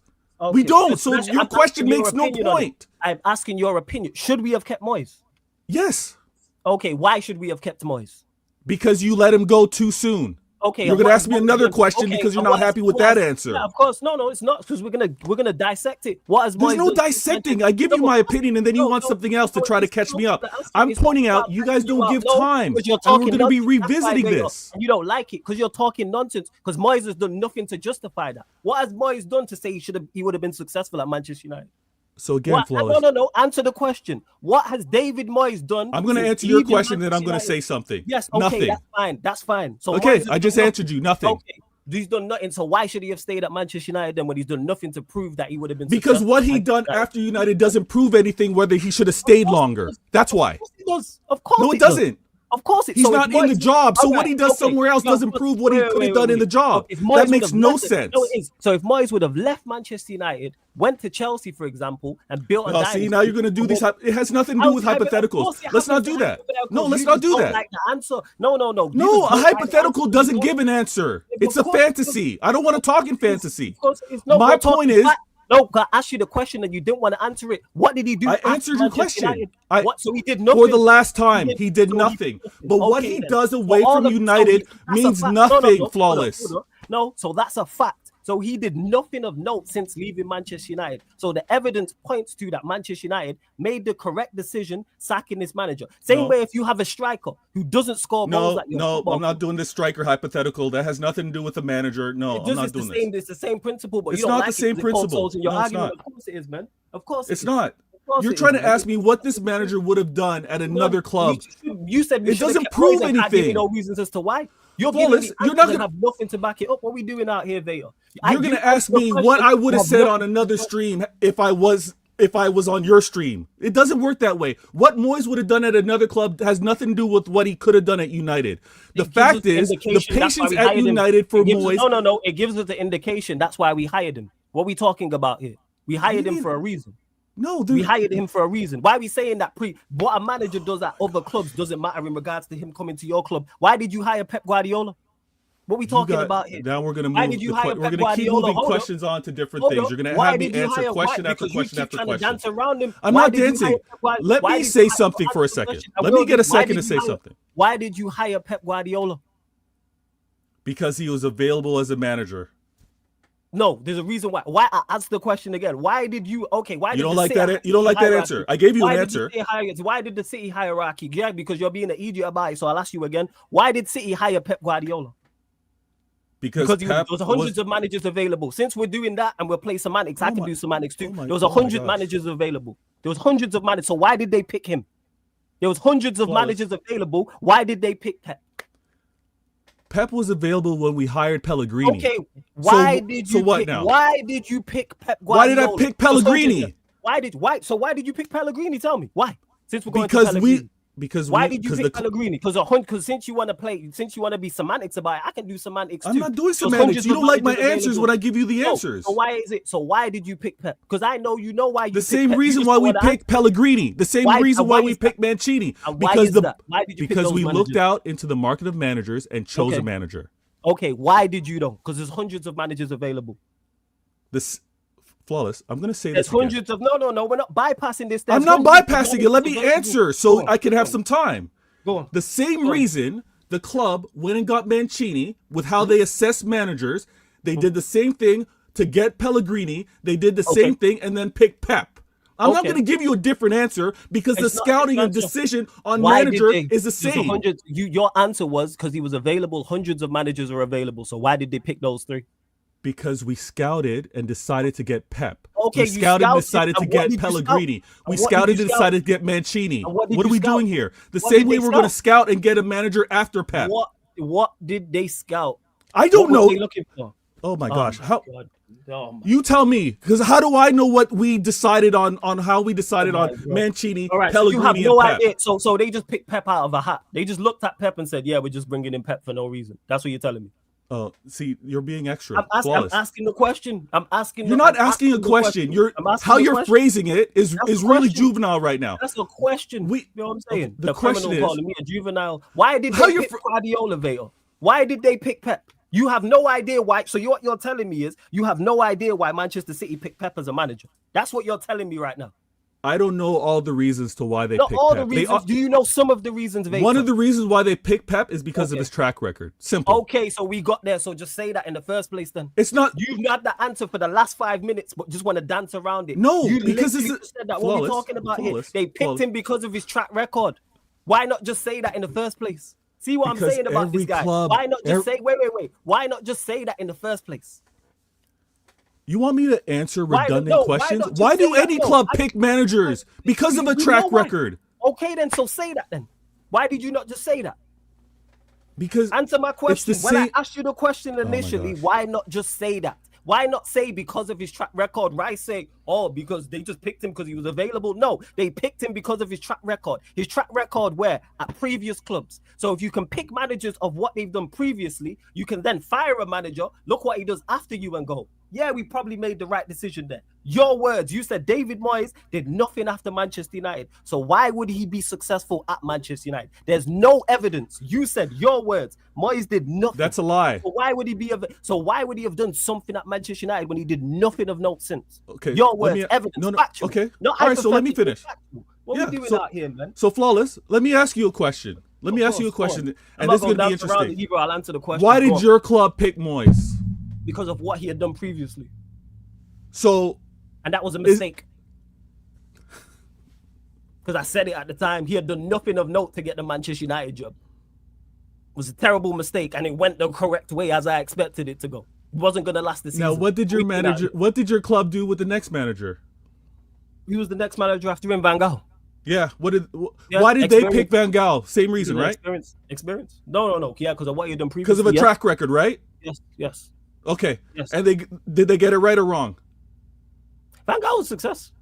I actually think they got it right with Van Gaal, to be honest. Van Gaal was a success, but he was sacked. Yeah. I think overall, but I think a manager can be a success and get sacked. What? A manager can be a success and get sacked. Mourinho got sacked at his first stint in Chelsea. Was he successful? Don't move the I'm not conversation. moving. We're talking about United. You're moving it. I'm responding. No, I want to deal with United. Don't do this. Don't do this. I'm responding. You're not responding to anything. You're volunteering this. I didn't ask you any of that. I did not ask you about Jose Mourinho. No, you didn't ask me about Jose Mourinho. What you said was a manager was successful but got sacked. Yes, a manager can be successful and get sacked. Yes. Your manager. Your manager and your club, because we're talking United, and when I said we're going to be here writing, my gosh, the blanket statement you made. A manager can be, yes, Vader, a manager can be successful and get sacked. Yes. Okay. So 100%. Explain to me why your successful manager at United got sacked. Because he was unsuccessful towards the last stages. Your words were unsuccessful. He can be successful overall, Vader. Overall to whose standards, Flawless? To United standards? To me, and we looked more so Mourinho, we thought the grass was greener, to be honest. We thought the grass was greener. What are we talking about here? And the football was boring, to be honest. The football was bad. The football was bad. So it wasn't enough so we're getting here again. It wasn't enough performance-wise. How it looked wasn't good enough. Why he was sacked. Performances was a little bit. Wait, I thought he was successful overall. The goals was a bit. I thought he was successful overall. You know what? I'm classing. No, he wasn't. I was wrong on that one. Okay, so Van Gaal was sacked because he wasn't successful. He wasn't successful. Okay, he wasn't successful. So we're deading this. You can be successful and sacked. We're deading this. You're sacked if you're unsuccessful. No. We're not deading that because you can be successful and get sacked. Yes. Okay, and who got sacked being successful? Mourinho.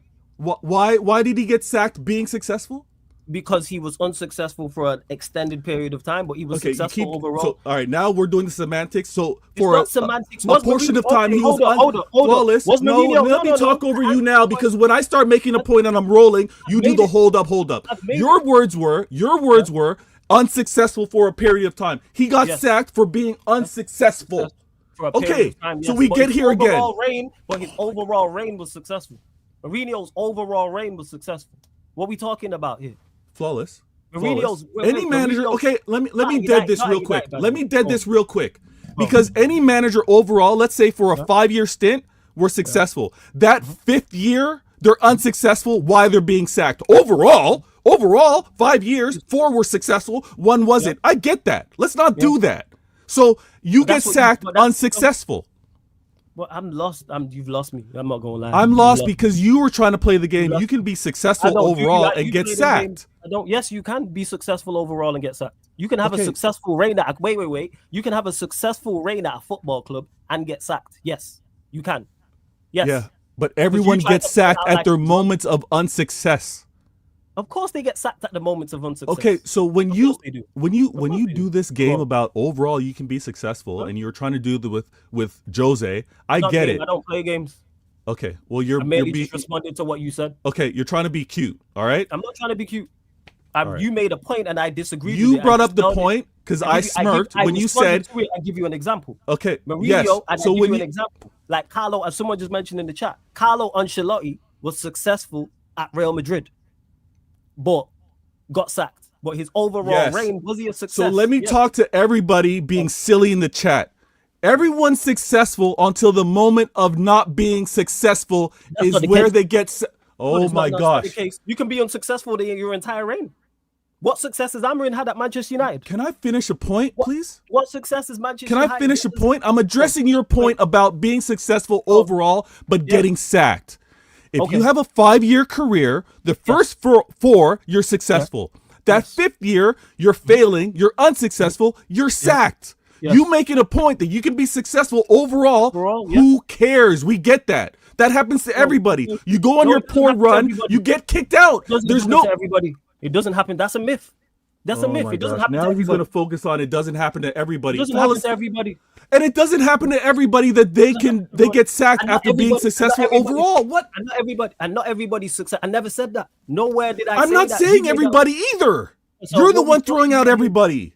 What we talking about? You here? hear me you hear me bring up a point and then you're going to focus on the little word in terms of everybody. I didn't say everybody. No. The point is I'm making is you can be successful at a club overall and still get sacked. And also as well, every manager's successful to their unsuccessful is not the case. No, because some managers are unsuccessful their entire reign.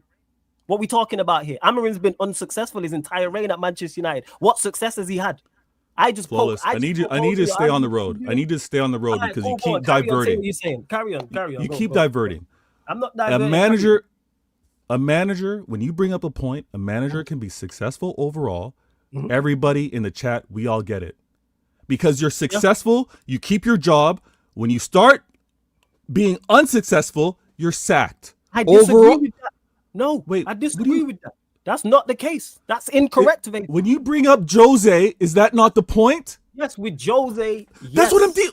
With Jose, yes. I'm trying to deal with one example that you bring up at a time, and then when I get to it, you want to bring up something else to talk about. You we brought know up that Jose, and I'm trying to dead that because when he What was about Jose? unsuccessful, oh, Yes, he was. I'm in agreement with you on that. So why bring it up? I'm lost. Flawless, you brought it up. Yeah, I brought it up. I literally just said I brought it up. I know what I brought up. I brought that up to dispel your myth because you said when I spoke about Van Gaal, you said it when I said, "Oh, a manager was unsuccessful." No, was successful but got sacked. Then I pointed out that a manager has been successful and has gotten sacked. You can have a successful reign at a football club and still get sacked. And then you brought up another thing and said every manager is successful to their unsuccessful. That is not the case. Some managers are unsuccessful their entire reign. What are we talking about here? What we doing? Managers that are unsuccessful their entire reign, do they last long in the job, Flawless? Yes, they do. Because I've had one for almost a year. Yes, they do. A year is not a long time. Yes. What are we? They do. All right. So what's a long time to you then? What's a long time to you? What are we then? doing? What's a long time to you, Vator? What are we Tell doing me, here? give me a metric. What's a long Now time? we want to talk about what's Vader's long time. Because you said it's not this a has long nothing time. to do How with the else am I gonna convo. know? How else? This how has else no. am I going to We are know, so off the track when we. Vader, you've just said it's not. It a has long nothing to time. do though, Flawless. We got here because I talked about this cycle we're gonna go through with these united expectations. With you that want to move the conversation to different places. I'm saying we're gonna revisit this because the time is not. The time is not going to be allotted for a manager to get it right because you said regression. I don't need to take regression. Name me a successful falling back and getting forward. Now I get it. You want to bring up credit in the bank when conversations like this happen. Look at what happened with Klopp. All right. What about Klopp? What about Klopp? He remained in his job. Yeah. Despite regressing. Right. When did you? Yes. Same way Pep regressed, and remained We- in the job. We need. There's we a need reason to- for that. What money in the bank do you have at the start? Like I said, you're going to bring up money in the bank. My point is, You if you're brought money in the bank. You said because I credit knew in the you were bank. gonna because I knew You this is said what you're credit gonna in the talk bank. about. You're gonna wasn't bring gonna up talk Pep, about it. who's I the wasn't gonna talk unicorn about with it. regards to all of this. I wasn't gonna talk No about other, it. That's what- no but one you know else what? is gonna be 1-14 and get the time that Pep gets. He's a unicorn. Highly He should unlikely, not be yes. brought up as that example with regards to No, it's I- happened When elsewhere. it happened with Klopp, there's a reason why Klopp didn't get sacked. There's a reason why Klopp didn't get sacked. And the reason why Klopp didn't get sacked was because credit in the bank. Yeah. He Okay. did a very good job there. They didn't regress straight away. You're mixing two things. You're talking No, about no, regression I'm not. from the jump. All managers regress. Since I've got to break this down. If you're at a You don't club have to for break long it down. enough- I brought up the point that sometimes you got to take a I couple have to, steps no. back, and you're saying no. At United, no, I don't want regression. A couple steps back at the start. No. Couple steps back once you've been successful. Yes, that's naturally going to happen. What we Okay, doing cool. out here? Cool. We're gonna get That's here what again. we're talking about. That's you Cool. mixing up two things. I'm not saying mixing anything regression- up. No, you are, because you just said you don't want regression. Regression at the start, Vale. Regression at the beginning, Vator. There should be no regression at the beginning, Vator. We should get better. Okay, we're in disagreement. We're in Okay, disagreement. see, that's where we are, and you can't point to your point there why it don't make no sense, because you can't point to that working anywhere else. Name somewhere else that I worked Because I don't name it because I name don't it. have the homework or the example of this manager just arrived here Because it and they don't exist, they finished because it they don't finished exist, here the Vito. season before and they It either don't finished the exist, same or Vito. finished behind No. the season after. Okay, It don't exist, fine. Vator. That's why you don't have the homework, Fine. because it don't exist. Fine. And like I No said, team- when this no all team- started, which no you didn't team want to is- hear, heaven forbid Arteta wins, that's an example of regression. Heaven forbid that happens. They finished 8th and 8th. And the When previous they- season, when- I believe they were 5th. So Yes. let Okay, so the unicorn, but you don't believe Arteta's winning the league this season. my point is, look at where they are right now. You don't believe Arteta's See, now you're going to focus on winning the league. Season. My focus on No, they had. What we're talking about, what we doing out here. We're talking. You would about kill to winning be the league. challenging for the league. What are we Talking about doing the here? league. Yes, and what? No, not with Arteta, because they're not going to win it. Let's get back to the point at hand. You just said, God forbid Arteta wins the league. You don't believe Arteta is going to win the league. Yeah, that's you because I have don't think he's confidence in gonna- my club. There's You don't millions believe- of you don't Arsenal believe fans in that believe Arteta. they'll get it done. You don't believe in Arteta. It doesn't You don't matter. think Arteta is going to win the league. It doesn't Of course matter. matters. Of course it matters. I'm one person that thinks my club's going to win. I'm a City fan. Manu, I think your club wins. Okay. So what are we talking about here? There's Mainly many others because that don't. mainly A couple because weeks of ago, they Arteta. thought Liverpool were winning this league. Mainly- Things like that change. Mainly My because point of is, Ar- mainly- this mainly whole. because of Arteta. If they had a better manager, I wouldn't pick you. Okay, all Yeah, great. what we talking All about great. here? So yeah, like man, don't talk about regression. No, you shouldn't go backwards at the start. And even if and back to my overall point, even if Arteta wins the league, he underdelivered. Same way you like to say. Actually, you You don't. can't say. I say- underdeliver delivering a league. No, That's again, crazy. No, you can't. Winning the not in league ain't season. easy, flawless. Let me land. Let me land. All right. Overall, in his reign. The is what I'm overall talking talk about. again. Okay. Yes, because overall matters. You like to talk about 4 prems all the time. What's that? Yeah, that's because That's because it's Pep. He's a Yeah, unicorn. but you like 4 to in a row is talk about. different. You like to flex a 4 overall. So Yeah, yes, because he's reason why different.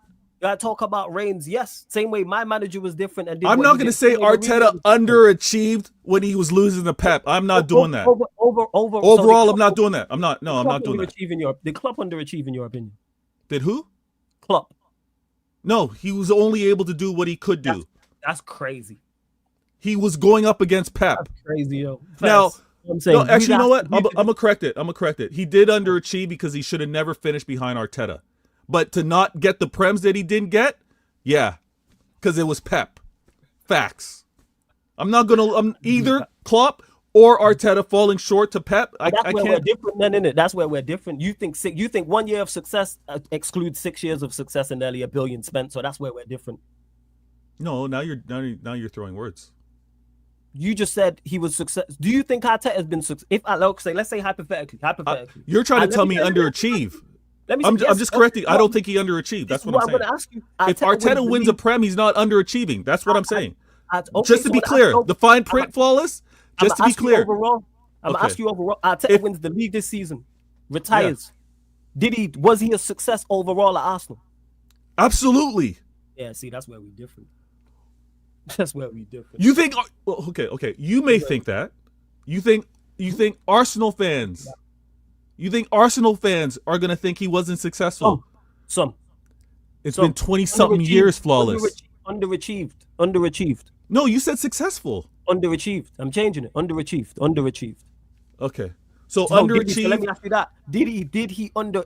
Yo, nephew, this is box office. What you talking about? You are seeing absolute two titans in their prime going at it right now. Sit back, listen, take notes.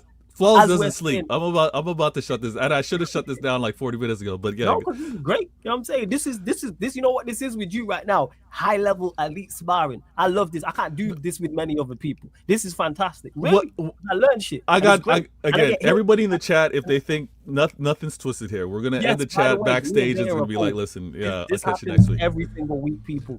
The point is I'm making is, I think, again, success is the wrong word. Arteta, yes, if he wins the league this season and retired at Arsenal, did he underachieve? Yes, he should have won more. He should have won more trophies, not that he should have won more prems. I can't.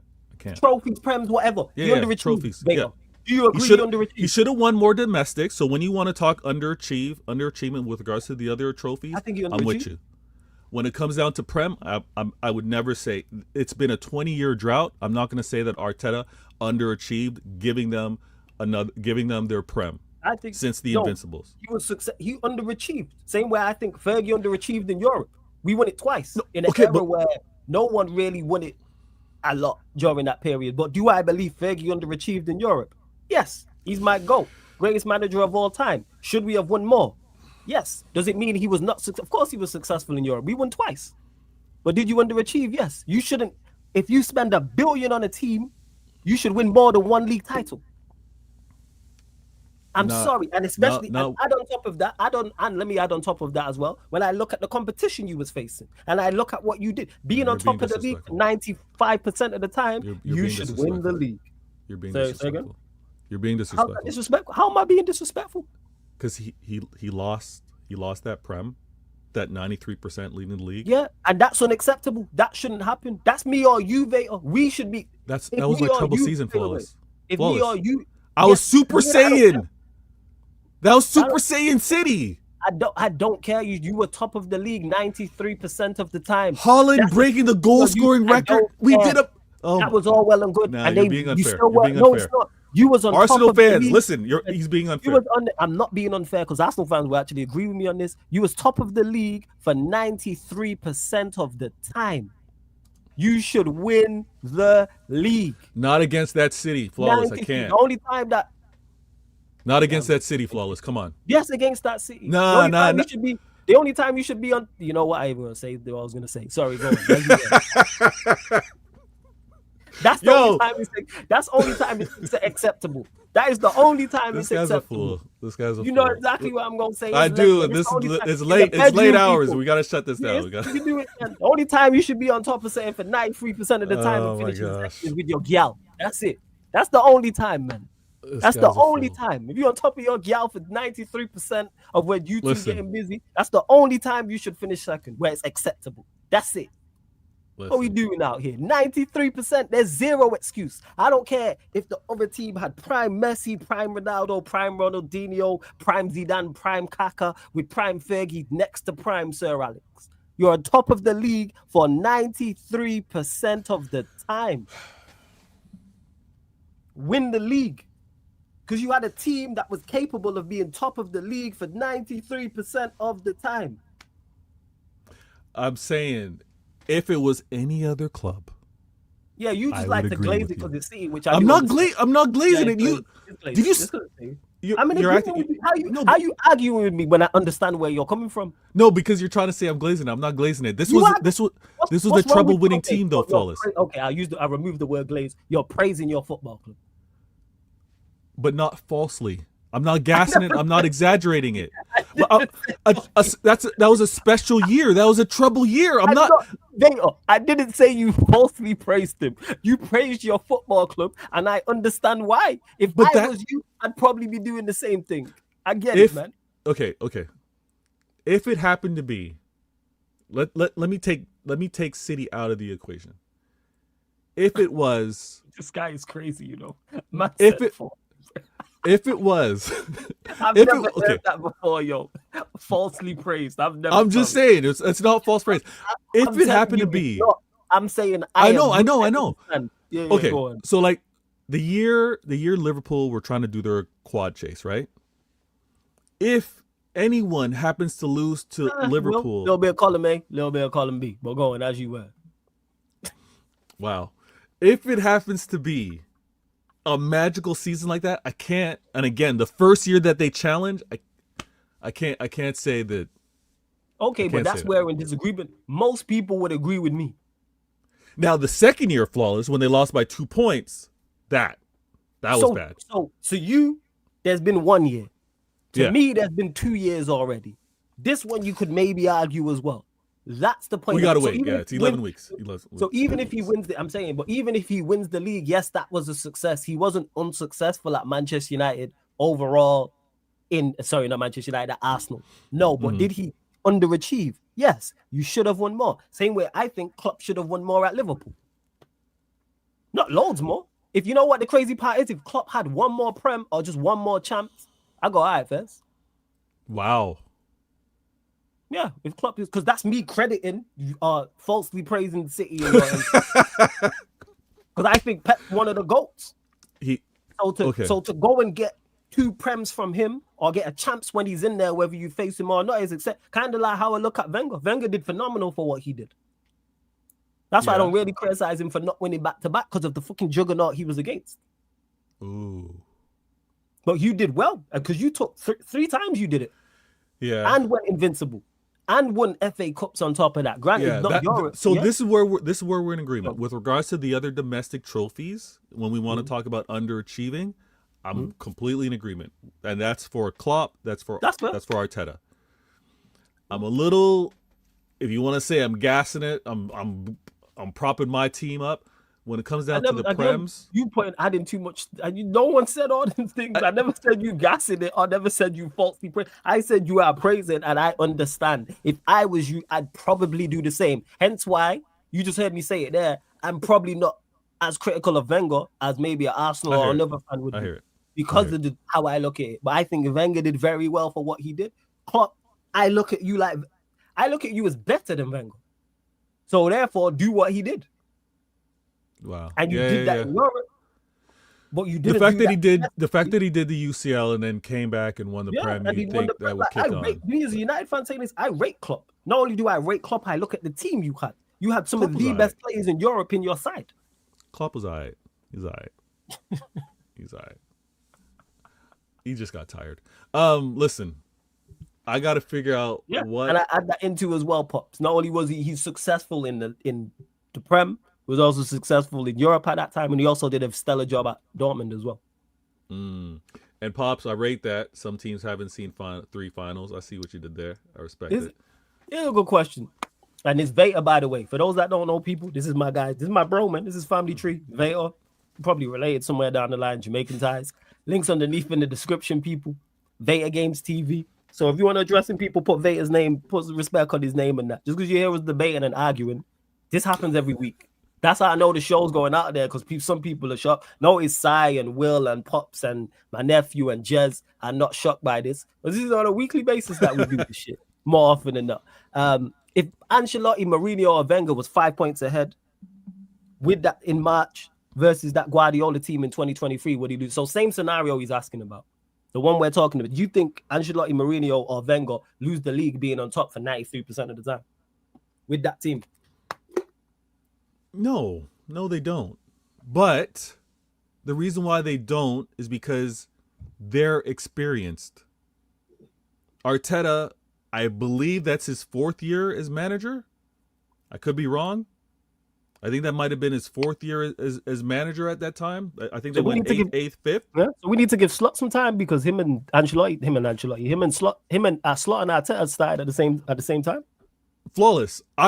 This is why I'm surprised with this whole Avengers slot in, slot out. I thought everybody would have been slot in. Give the man time. You know what it is? Because you set the bar here. You cannot fall, but I know what you're capable of. It's like it doesn't work that way. It's like a gal who sets the bar here and does some crazy stuff. You can't fall back to some regular stuff. I know what you're capable of. All right, ladies in the chat. There's no ladies in the chat, and they will understand that. On the flip side, if they see this at another time, no. If the ladies see this at another time, Becky and so on. Let me just say this.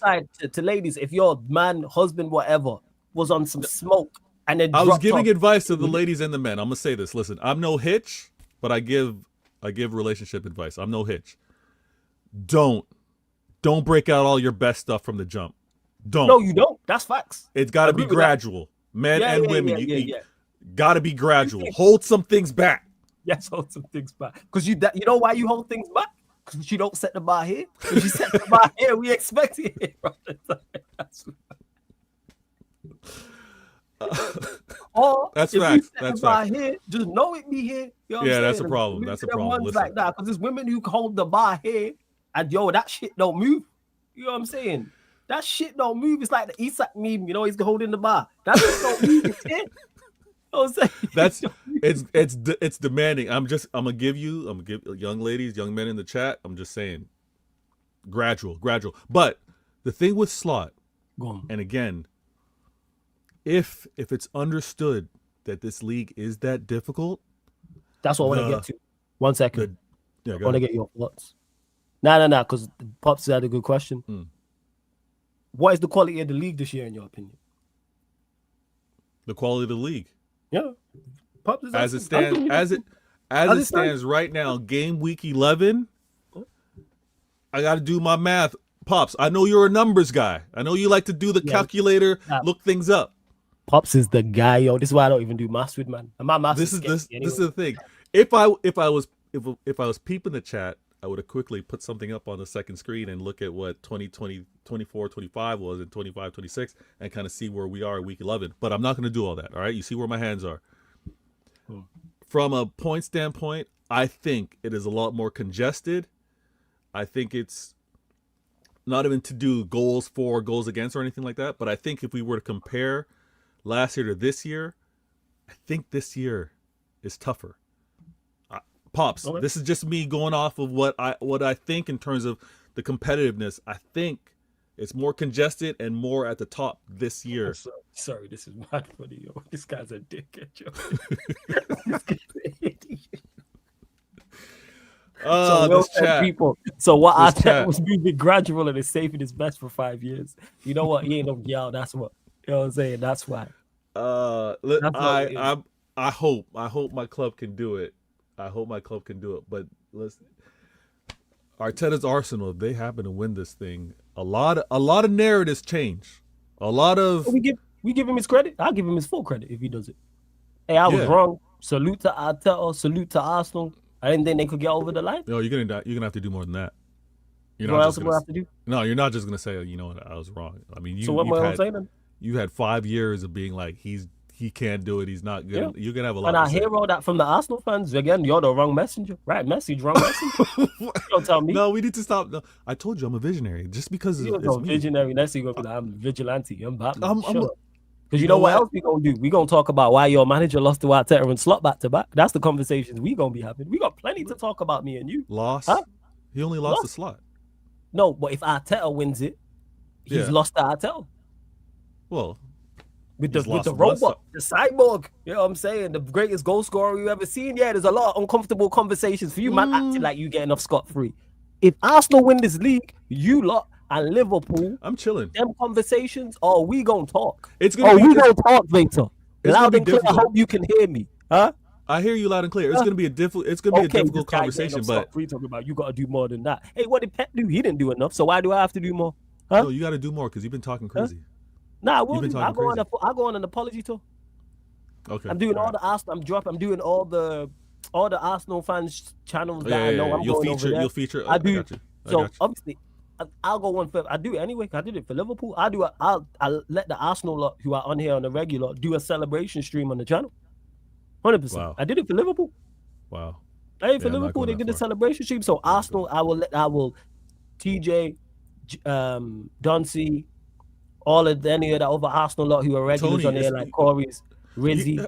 I let Tony. Tony's busy, so that's why he ain't even Yeah, on the show. Tony's been But busy, yeah. like all of the Arsenal regulars, boom, they'll be on. Then I'll go Troops' channel, Potts, the catch up, Corey, You know what? Football Corner. We'll all of get them. there. We'll get there. And I'll salute. Hey, you know what? You lot, I ain't a hater. I do with you all the time. When you win, I'm congratulating you. Hey, props to you lot. Congrats. So I didn't congratulate you when you won the league. No, you did. But I was doing you a favor. I was doing what was good for the football world. All right, that's not what we asked. We're just gonna bypass that one. Okay, The all point right, is all right. that I was trying to keep balance in the but football the world. point is I'm making is I will go and do all of that, but that's not for you to get that apology. Then me and you gonna have the conversation. I'm gonna be like, Vader, what went wrong? That's what I want to know. That's what we gonna dissect. We going through the fine print of that. Look, he's contemplating it now. I'm gonna have no. And I before have you go, one confidence. last thing. It's not just you. I'm gonna do the same with the Liverpool lot. Hey, what went wrong? And we gonna do that as well. That's a longer conversation. The Liverpool conversation is a lot longer. They spent 450 million. Like this is from a position of strength. Vail. You don't need to worry about that. You know what I'm saying? You gotta worry about you. What happened? You got the cyborg, man. You got the robot and all that. Yeah, I got the robot. You know I got Holland. He's gonna do his thing. Didn't win nothing for his second season in a row. Now this is where you're going too far. Because I'm gonna be honest with you. With regards to this season, what I've been targeting is I want that League Cup. I'm not gonna lie. I want that League Cup. I want that FA Cup, even if it's possible. I'm looking domestics. You know me. You know. Yeah, you're not capable of getting domestic. So those are some of the things that I still want to go out and get. And then I know it's early days. I only have one, but that champs, we're looking. Our style of play is looking more Champions League favorable with regards to how we're defending, the options we have in attack. I saw PSG not have the best of form, go on and do a madness. I'm feeling. This is crazy because this is the first time. Normally, you're more confident in a Prem than you are champs. Yeah, but it's only week 11. This is the first time I've heard you talk about the champs with so much like glee and like. I like how we're playing. I like how we're playing. Two, I like what I'm seeing how others are playing. Yeah, because Real Madrid, your nemesis, ain't on it, so I hear it, man. Barcelona ain't on it like that. Barcelona's not looking like that. Flick, get the shit together, mate. That's what you need to do. Anzi, you're my guy. For Champions League or for La Liga? What do you think, Vale? I'm asking. What do you think? Why is Flawless asking me a question when I asked him a question? Because you asking me some stupidness. No, I'm asking you stupid questions. No, I'm asking. You think I care about you with La Liga? I'm talking Champions League, but I'm talking. All right. Let's clarify for you, even though I shouldn't have to, because you know in the entire chat. When I'm talking about European clubs getting it together, I am not talking about their domestic leagues. I'm not talking about La Liga or Ligue 1 or the Bundesliga or Serie A. Actually, Napoli, because we need the money for Hoyland. Outside of that, I'm talking solely and strictly Champions League. All right, so where are you putting your most hopes in? Are your most hopes in Barca or PSG? Barca, that'd been my pick. Okay. Then we got Bayern, PSG, Real. I would say Bayern. No, sorry, not Bayern. Barca, PSG.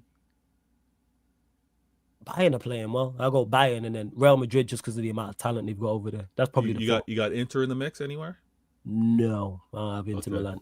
No, any English teams? I know you got hatred, but any. Oh wait, English are you talking about? Wait, I'm misunderstood the question. You talking about who I think wins the competition? You're talking about? Well, I guess strengths, Champions League strength, like you lot be power rankings. You lot will be there. Chelsea are definitely a dark horse, capable. Oh, okay. Arsenal, man. So probably not. I look at you and Chelsea. Wow. Okay. If we're talking strength, I thought you were talking about who I want. Yeah. No, I know where you don't want an English team to win. But if we're talking, because you want, I know you want Arsenal or Liverpool to win it. But Premier League and all that, because it helps the viewership. If the European champion is English, that helps the viewership. Is what you want. Hey, if they're distracted with Champions League and that has me doing my thing in the forget the distraction. It helps. So you with it, man. So you heard it here first, people. Vader is all for a Chelsea, a Arsenal, or a Liverpool to go win the Champions League because he cares about the Premier. And I win the Prem all day. You said you win the Prem. How is that? How does that go hand in hand? Because they're maybe one of them win a double. No. We can't have that. But we'll see. Why can't we have that? That helps the views of the Premier League. Why can't we? No, I thought you were all about the views of the Premier League. Winning the champs and the Prem. Let's leave that to us. Let's leave that to us. Left it to us. We don't even need you doing that. But it's Manchester. Manchester's the epicenter of football. Yeah, man. I see United. I see you, man. Yeah, man. Manchester. There you go. I see United. Yeah, 100%. Red and blue flag, man. That's what it is. It's fucking joke, man. That's what you're saying. I was saying. I'm gonna head out to Manchester. Maybe August time before the season kicks off, I'll link up with you somewhere in Manchester. You know what I mean? Of course. Yeah, when you over here, of course. 'Cause I'm definitely going over to Canada. I hear there's some good snow over there. So yes, I'm definitely going over. Wow. So what I've been told, obviously, I know you're a married man, so I'm not going, put that listen, to you. I have some friends that are still single. I'll lean you towards their way because they'll know where the right snow is. Yeah, man. It's good. I heard there's some good snow over there. I'm not in the streets. I'm not in the streets like that. Yeah, we know, man. You You're a married man. Black men don't cheat. I hear it, man. I get that. I'm just saying, over in Canada, and they like the accent, so I hear it. They do. I'll be a good. You know what? At very least, I'll be a wingman. I'll be like, ladies. Yeah. But my man over here. Yeah. Listen, everybody. I am going to be like Shinobi or Snake Eyes. I gotta go ninja and get into my bed right now. So I'm gonna do my best not to disturb wifey. Listen, hit that like button if you haven't. Comment. This is International Break. You can tell this is International Break. The convos that we're gonna have moving forward are gonna be just like this. Something I want to point out. Listen, go on. If any of you have if there's any doubt that Flawless and I aren't cool, squash it. It's this, any doubt. That convo we're gonna have it again because again, I know what United are and I know where Flawless is in terms of standards, and I'm gonna be like, I can't get it. So it's always gonna be a little back and forth. But I'm gonna say this: I hope you guys were entertained. I hope at the very least you guys hit that like button, and again, subscribe if you haven't. Flawless. I'm gonna do my best to do. I'm gonna try and do a 115. That's one question, 50 minutes tomorrow around 4 p.m. UK time. If any of you have a chance, subscribe. Check me out tomorrow. But yeah, man, I gotta bounce. Hey, before you go, Vader, because next week's international, I'm gonna be doing some specials. So I chat to you anyway. But yeah, take the week off. Wait, what do you mean specials? What do you mean specials? Like I did the next up specials that you was a part of, by the way. Oh yeah, I'm doing some second waves next week. That's what I'm gonna do. So what you can tell wifey is you have to do an extended show because there's no show next week. Yeah, I'm hoping to tell her tomorrow. If I wait, if don't wake her up. Yeah. No. What I'm saying is, I got all of you that aren't going to an empty bed. You know that quiet step. You're trying to avoid those spots on the floor that creak. No, that wasn't a shot. That's people in the chat. Flawless, I know you got Listen, don't. My bed is right here to the side of me. My bed is there's no one in my bed right now. You know what? I wasn't paying attention. Everybody in the chat. Everybody in the chat. Sometimes Flawless turns the camera off, right? Because he doesn't want the person to go across the camera. I don't know if that happened tonight. It wasn't a shot. Camera's been on the entire time. Okay, that's what I'm saying. I did step away a little bit. I did prayers with the kid. All I'm saying is I know Flawless has turned the camera off because he's got to do that, right? So all I'm saying, if that was the case, you could just roll out the bed that side. My bed's to the right. You can just get off the bed. I don't know the detail.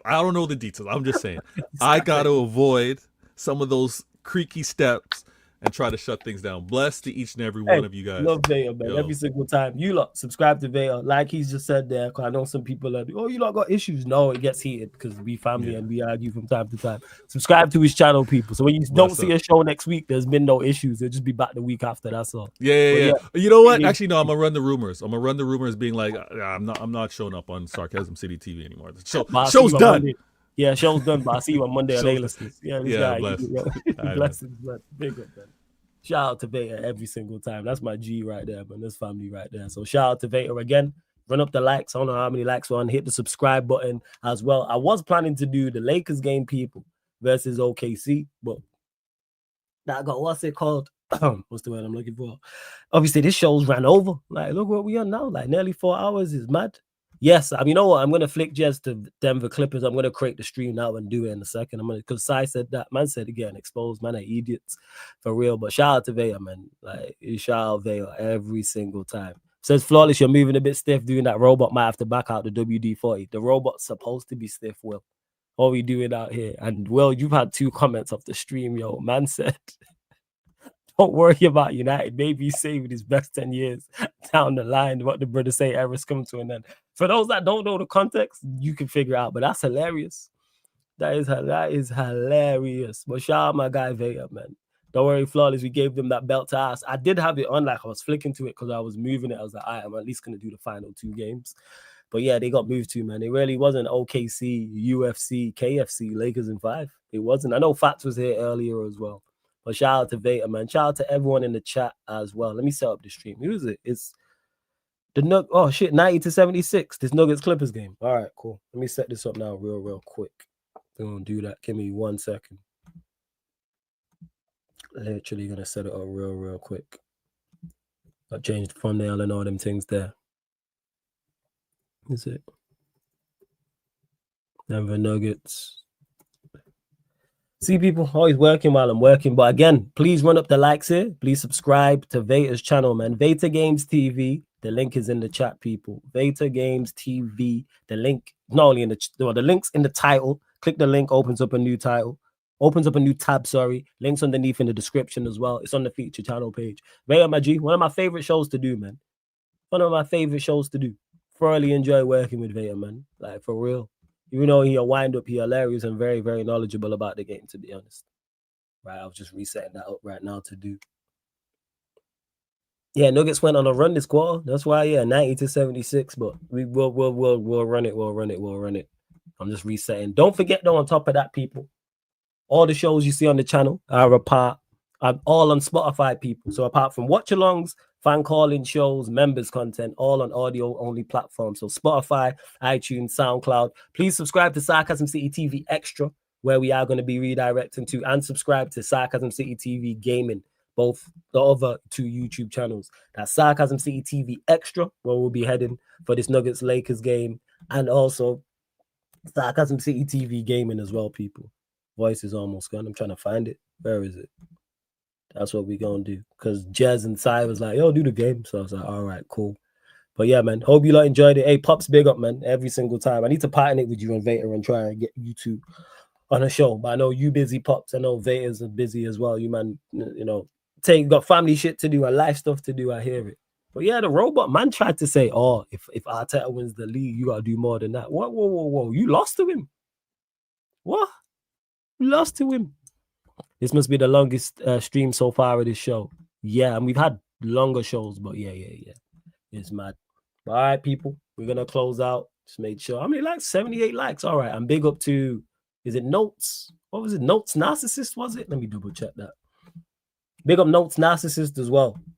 For both the super chats as well. Much appreciated. But redirecting over to the extra channel for the Nuggets Clippers. But this has been the Manchester United Manchester City podcast. Mandem United pod meets the Mandem City pod live on the Sarcasm City TV YouTube.